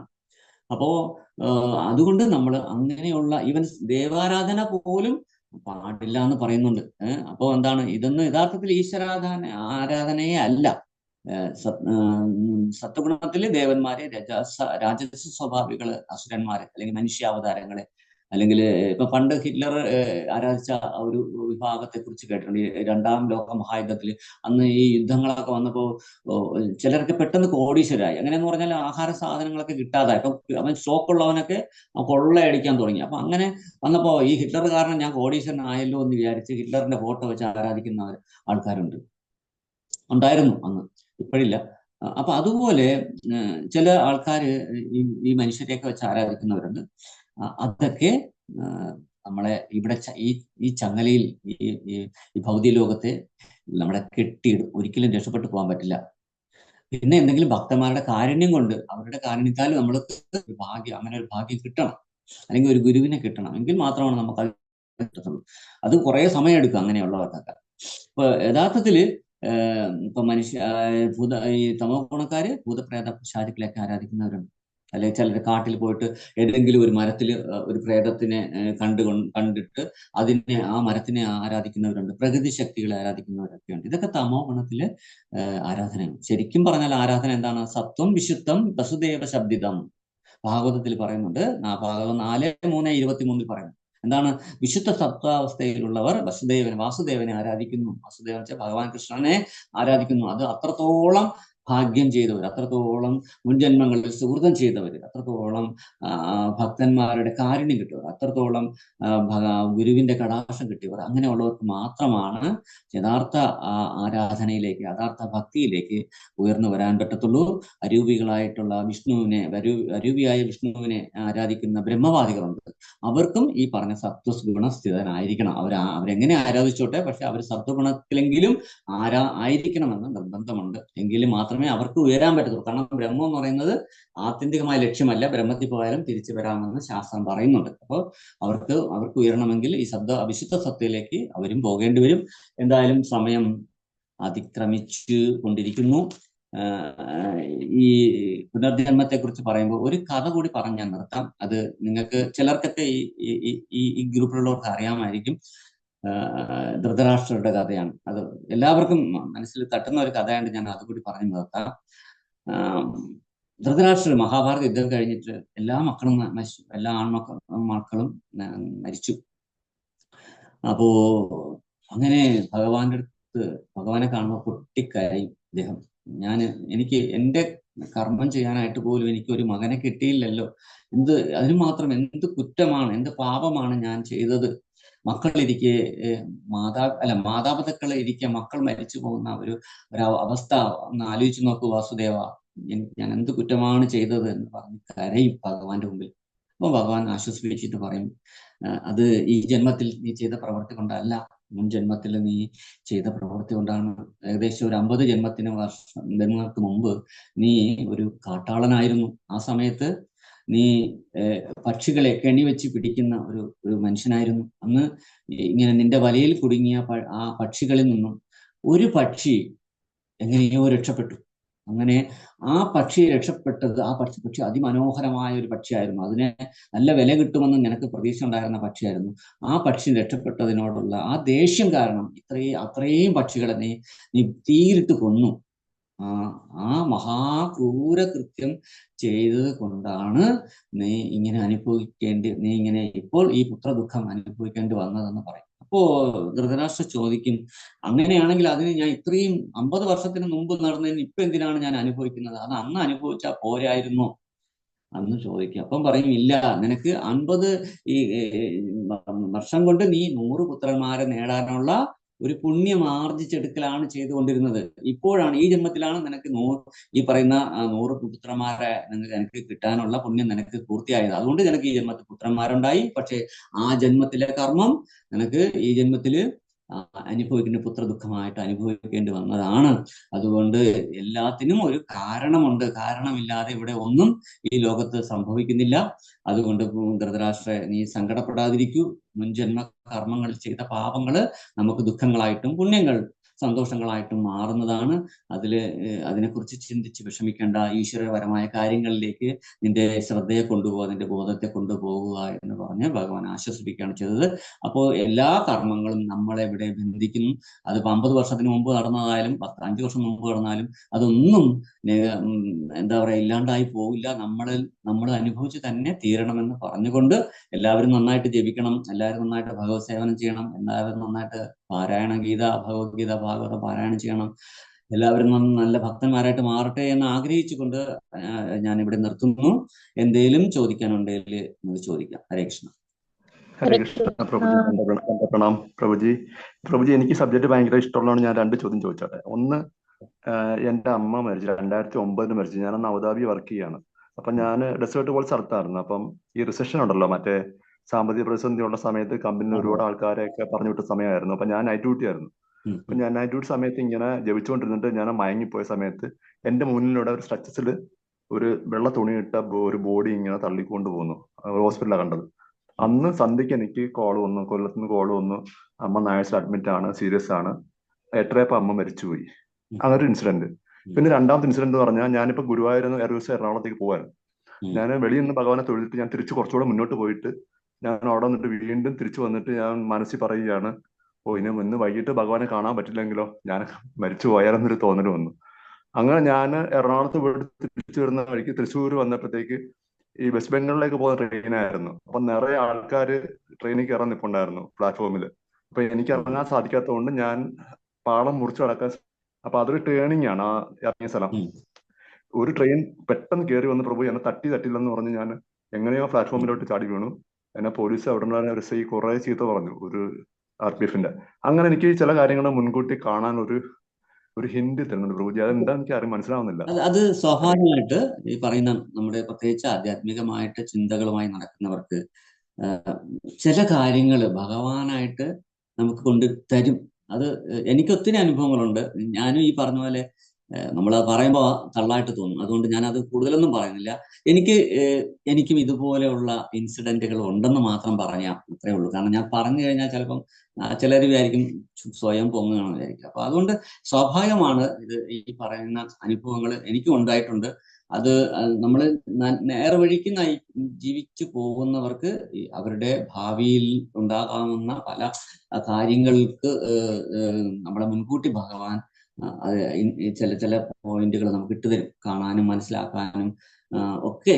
ഞാൻ ഒരു ഉദാഹരണം ഞാൻ പറയാം. ഞാൻ ഈ പറയുമ്പോൾ ചില കാര്യങ്ങളൊക്കെ ഒരു ക്ലാസ് എടുക്കുമ്പോൾ, ഇന്ന വിഷയത്തെ കുറിച്ച് ക്ലാസ് എടുക്കുമ്പോൾ, കാരണം ഇതൊന്നും അല്ല, അപ്പം ഗരുഡപുരാണം അല്ല. ഗരുഡപുരാണം നമുക്കറിയാം. നമ്മൾ ഗരുഡപുരാണം 3 ബുക്ക് വാങ്ങി അതിനെ വായിച്ച് അതിനെ സമ്മറി എടുത്ത് അതിനെ ക്യാപ്സൂളാക്കി അതിനൊരു ബുക്കിൽ എഴുതി അത് വെച്ചാണ് നമ്മൾ പറയുന്നത്. പക്ഷെ മറ്റതങ്ങനെയല്ല. നമ്മൾ ഏതെങ്കിലും ഒരു വിഷയത്തെക്കുറിച്ച് നമ്മൾ ക്ലാസ് എടുക്കുമ്പോൾ അതിന് ഈ ക്ലാസ് ഇതിന് എന്ത് ഒരു കഥ പറയണം, അല്ലെങ്കിൽ ഇതിന് ബന്ധപ്പെട്ട എന്ത് കാര്യം പറയണം, ഇങ്ങനെ വിഷമിച്ച് ഞാൻ ഇരിക്കുകയാണെന്ന സമയങ്ങളിലൊക്കെ സ്വാഭാവികമായിട്ടും ഞാൻ എടുക്കുന്ന എന്തെങ്കിലും ഒരു പേപ്പർ ആയിക്കോട്ടെ, ഒരു ന്യൂസ് പേപ്പർ ആയിക്കോട്ടെ, അതിൽ എനിക്ക് അതിന് ആപ്റ്റായിട്ടുള്ള ഒരു വിഷയം അതിൽ കാണും. അല്ലെങ്കിൽ ഞാൻ എടുത്ത് വായിക്കുന്ന ഇപ്പം ഭഗവത് സന്നിധിയിലേക്കുള്ള മാഗസിൻ ആയിക്കോട്ടെ, ഞാൻ ആഗ്രഹിക്കുന്ന ആ വിഷയം എനിക്ക് പലപ്പോഴും കിട്ടിയിട്ടുണ്ടെന്നുള്ളതാണ്. ഇത് ഭയങ്കര ഒരു മാജിക്കാണ്. എന്താണെന്ന് എനിക്ക് അറിയില്ല. അത് ഭഗവാന്റെ ഒരു കാരുണ്യം ഞാൻ അപ്പോഴും ആലോചിക്കും. അതാണ് ഞാൻ ഈ ഗ്രൂപ്പിലവർക്ക് അറിയാൻ പറഞ്ഞാൽ ജഗന്നാഥ് പുരിയെ കുറിച്ച് ഒരിക്കൽ ഞാൻ ഇവിടെ പറഞ്ഞിട്ടുണ്ട്. ജഗന്നാഥ് പുരിയുടെ ആ ക്ഷേത്രത്തിന്റെ ഉത്ഭവം, അവിടുത്തെ കഥകള്, അവിടുത്തെ വിശ്വാസങ്ങള്, അവിടുത്തെ ആചാരങ്ങള്, പൂജാവിധാനങ്ങള്, അവിടുത്തെ അത്ഭുതങ്ങള്, ഇങ്ങനെ എല്ലാം 2-3 ക്ലാസ് ആയിട്ട് ഞാൻ ഇതുപോലെ പറഞ്ഞിട്ടുണ്ടായിരുന്നു പണ്ട്. അപ്പൊ ആ സമയത്ത് ഇതുപോലെ ജഗന്നാഥ് പുരിയുടെ ഉത്ഭവത്തെക്കുറിച്ച് ഒരു പുസ്തകത്തിൽ എനിക്ക് വായിച്ചത് അത്ര ക്ലിയർ ആയിരുന്നില്ല. ഞാൻ ഇങ്ങനെ ഇത് പോരല്ലോ, എനിക്ക് തൃപ്തിയാവുന്നില്ല. ഞാൻ ഇങ്ങനെ ആലോചിച്ച് അത് കറക്റ്റായിട്ട് ഭഗവാൻ എനിക്ക് അതിനനുസരിച്ചുള്ള ഒരു പുസ്തകം കൊണ്ടിട്ട് തന്നു. അപ്പൊ ഇത് എനിക്ക് അനുഭവമുണ്ട്. അതുകൊണ്ട് നിങ്ങൾക്ക് അങ്ങനെ ഒരു സംഭവം നടന്നിട്ടുണ്ടെങ്കിൽ എനിക്കൊരു അതിശയമായിട്ട് തോന്നുന്നില്ല. പിന്നെ മരണം ഒരു ഡസൻ മരണത്തെ അതിജീവിച്ച് നിൽക്കുന്ന ആളാണ് ഞാൻ. ഇന്നിപ്പോ ഞാൻ ശരിക്കും പറഞ്ഞാല് എന്റെ തേങ്ങ പറിക്കേണ്ട അവസ്ഥ കഴിഞ്ഞു നിൽക്കുന്ന ആളാണ്. 1 ഡസനോളം മരണം. ഈ പറയുന്ന ആദികർത്തക്കൊക്കെ അതിൽ കുറെയൊക്കെ അറിയാം. ഞാൻ പലപ്പോഴും പറഞ്ഞിട്ടുണ്ട്. അപ്പോ ശരിക്കും മരണത്തെ മുഖാമുഖം കണ്ട് പോയ ആളാണ്. പാമ്പ് കടി തന്നെ 2 പ്രാവശ്യം പാമ്പ് കടിച്ചു. ഒരു പ്രാവശ്യം പാമ്പ് കടിയിൽ നിന്ന് നേരിയ വ്യത്യാസത്തിൽ അതും ഭഗവാന്റെ കാരുണ്യം കൊണ്ട് രക്ഷപ്പെട്ടു. പിന്നെ ഞാൻ പെയിന്റിങ് ഫീൽഡിലൊക്കെ പോയിക്കൊണ്ടിരുന്ന സമയത്ത് 12 നില കെട്ടിടത്തിന്റെ അവിടെ കയറേണിയിൽ ഞാൻ സർക്കാർ ജോലി കിട്ടുന്നതിന് മുമ്പ് അന്ന് പെയിന്ററായിരുന്നു. അപ്പോൾ ആ സമയത്ത് ഞാൻ ആ കയറേണിയിൽ നിന്ന് തന്നെ വീണ് മരിക്കാം. ആ കയർ പിടിച്ചുകൊണ്ടിരുന്ന ആള് ആ സമയത്ത് ഞാൻ ഇറങ്ങി എന്നുള്ള ധാരണയിൽ വിട്ടിട്ട് പോന്നു. ഞാൻ ശരിക്കും ഒരു സൺഷെയ്ഡിൽ നിന്ന് അടിക്കുകയായിരുന്നു. അപ്പൊ ആ സമയത്ത് അയാൾ നോക്കിയപ്പോൾ ഞാൻ കയറേണിയിൽ ഇല്ലായിരുന്നു. പക്ഷെ ഞാൻ ഉദ്ദേശിച്ചത് സൺഷെയ്ഡിൽ നിന്നും അടിക്കാമല്ലോ, സ്വാഭാവികമായിട്ടും. അതിന് കയറേണി ഇരുന്ന് അടിക്കണേക്കാട്ടി നന്നായിട്ട് അടിക്കാമല്ലോ എന്ന് വിചാരിച്ചിട്ട് ഇറങ്ങി നിന്ന് അടിച്ചിട്ട് വീണ്ടും കയറി. മറ്റേ ആൾ വിചാരിച്ച് 10 മണിയായി, ചായ കുടിക്കാൻ ഇറങ്ങി കാണും. അപ്പൊ അന്ന് ഈ വീട് പൂർത്തിയാവുന്നതിന് മുമ്പൊക്കെ അവിടെ നിന്ന് ജനലൊന്നും വയ്ക്കില്ല, ഗ്ലാസ് ഒന്നും ഇടില്ല. അപ്പൊ അതുവഴി കയറാൻ പറ്റും. പുള്ളി വിചാരിച്ച് ഞാൻ അതുവഴി കയറി എന്ന് വിചാരിച്ചിട്ട് കയറാൻ വിട്ടിട്ട് പോന്നു. ഞാൻ കയറി ഇരുന്നു, അടിക്കാൻ തുടങ്ങി. എന്തോ ഭാഗ്യത്തിൽ പുള്ളി ഇങ്ങനെ യാദൃശ്യമായിട്ട് താഴോട്ട് നോക്കിയപ്പോൾ ഞാൻ വീണ്ടും ഇരുന്ന് അടിക്കുന്നു. പുള്ളി എൻ്റെ അടുത്ത് വിളിച്ചു ചോദിക്കുന്നു. ഞാൻ അപ്പോഴാണ് മുകളിൽ ആരുമില്ല, അവിടെ കെട്ടാനൊന്നും നിവർത്തിയില്ല, പാരപ്പറ്റ് മാത്രമേ ഉള്ളൂ, തൂണുകളൊന്നുമില്ല. അപ്പൊ പുള്ളി ഓടി ചെന്ന് പിടിച്ചു. എങ്ങനെയാണ് ഇന്ന് അറിയാൻ വേണ്ടി ഞാൻ വെപ്രാളത്തിൽ ചാടി ഇറങ്ങി നോക്കിയപ്പോൾ ആ തേക്കിൻ കഴയിൽ ഒരു കമ്പ് ഇങ്ങനെ ആ പാരപ്പറ്റിൽ ഇങ്ങനെ ഉടക്കി നിൽക്കുകയാണ്. ഭഗവാനായിട്ട് തന്നെ ആ മരണത്തിൽ നിന്ന് രക്ഷിച്ചതാണ്. അല്ലെങ്കിൽ ഇത്രയും 12 നില കെട്ടത്തിൽ നിന്ന് വീഴുന്ന ഉള്ള അവസ്ഥ എന്താണെന്ന് ആലോചിച്ച് നോക്കൂ. അപ്പൊ ഇതുപോലെ ട്രെയിനിലേക്ക് ഓടി കയറി, അത് എന്റെ സ്വന്തം ബുദ്ധിമോശം കൊണ്ട് സമയം, എന്നിട്ട് പോലും ഭഗവാനെ രക്ഷിച്ചു. അതുപോലെ ധാരാളം കാർ ആക്സിഡന്റ്. ഞങ്ങൾ സ്വന്തമായിട്ട് കാറെടുത്ത് ഗുരുവായൂർ ഭഗവാനെ കാണാൻ വേണ്ടി പോയ സമയത്ത് രാത്രി വീട്ടിൽ അച്ഛന് സുഖമില്ലാത്തതുകൊണ്ട് രാത്രി തന്നെ യാത്ര തിരിക്കേണ്ടി വന്നു. ഓട്ടിച്ചത് ഞാൻ തന്നെയാണ്. എൻ്റെ ഒരു സുഹൃത്തുമുണ്ട്, എൻ്റെ കുടുംബം, ബാക്കി അമ്മ, അച്ഛൻ, അമ്മ പിന്നെ വൈഫ്, 2 കുട്ടികൾ, എല്ലാവരും ഉണ്ട്. ഉറക്കമൊന്നുമില്ല, സുഖമായിട്ട് ഓടിച്ചോണ്ട് വരികയാണ്. പക്ഷെ അയാൾ ഉറങ്ങിയത് കൊണ്ടാണോ എന്താണെന്ന് അറിയില്ല. ശരിക്കും നമ്മുടെ വണ്ടിക്ക് നേരെയായിരുന്നു വന്നുകൊണ്ടിരുന്നത്. പിന്നെ ഞാൻ എന്തോ സൈഡിലേക്ക് വെട്ടിച്ചോടിച്ച് ഒരു കുഴിയിലൂടെ കരയിൽ കയറി പോകുന്നു. പക്ഷെ അവിടെ ആ സ്ഥലത്ത് വെട്ടിക്കാൻ പറ്റാത്ത വലിയ മൺതിട്ടായിരുന്നെങ്കിലോ അല്ലെങ്കിൽ വലിയ കൊക്ക പോലെ വല്ലതും ആയിരുന്നെങ്കിൽ എല്ലാം ചത്തന. അപ്പോൾ ഇതെല്ലാം ഇങ്ങനെ ഒരു 12ഓളം അനുഭവങ്ങൾ എനിക്ക് എൻ്റെ ജീവിതത്തിൽ തന്നെ ഉണ്ട്. അതുകൊണ്ട് അതും എനിക്ക് ഒരു അതിശയമായിട്ട് തോന്നുന്നില്ല. പക്ഷെ നിങ്ങൾക്കൊക്കെ ഇങ്ങനെയുള്ള അനുഭവങ്ങളൊക്കെ സ്വാഭാവികമായിട്ടും വരാൻ സാധ്യതയുണ്ട്.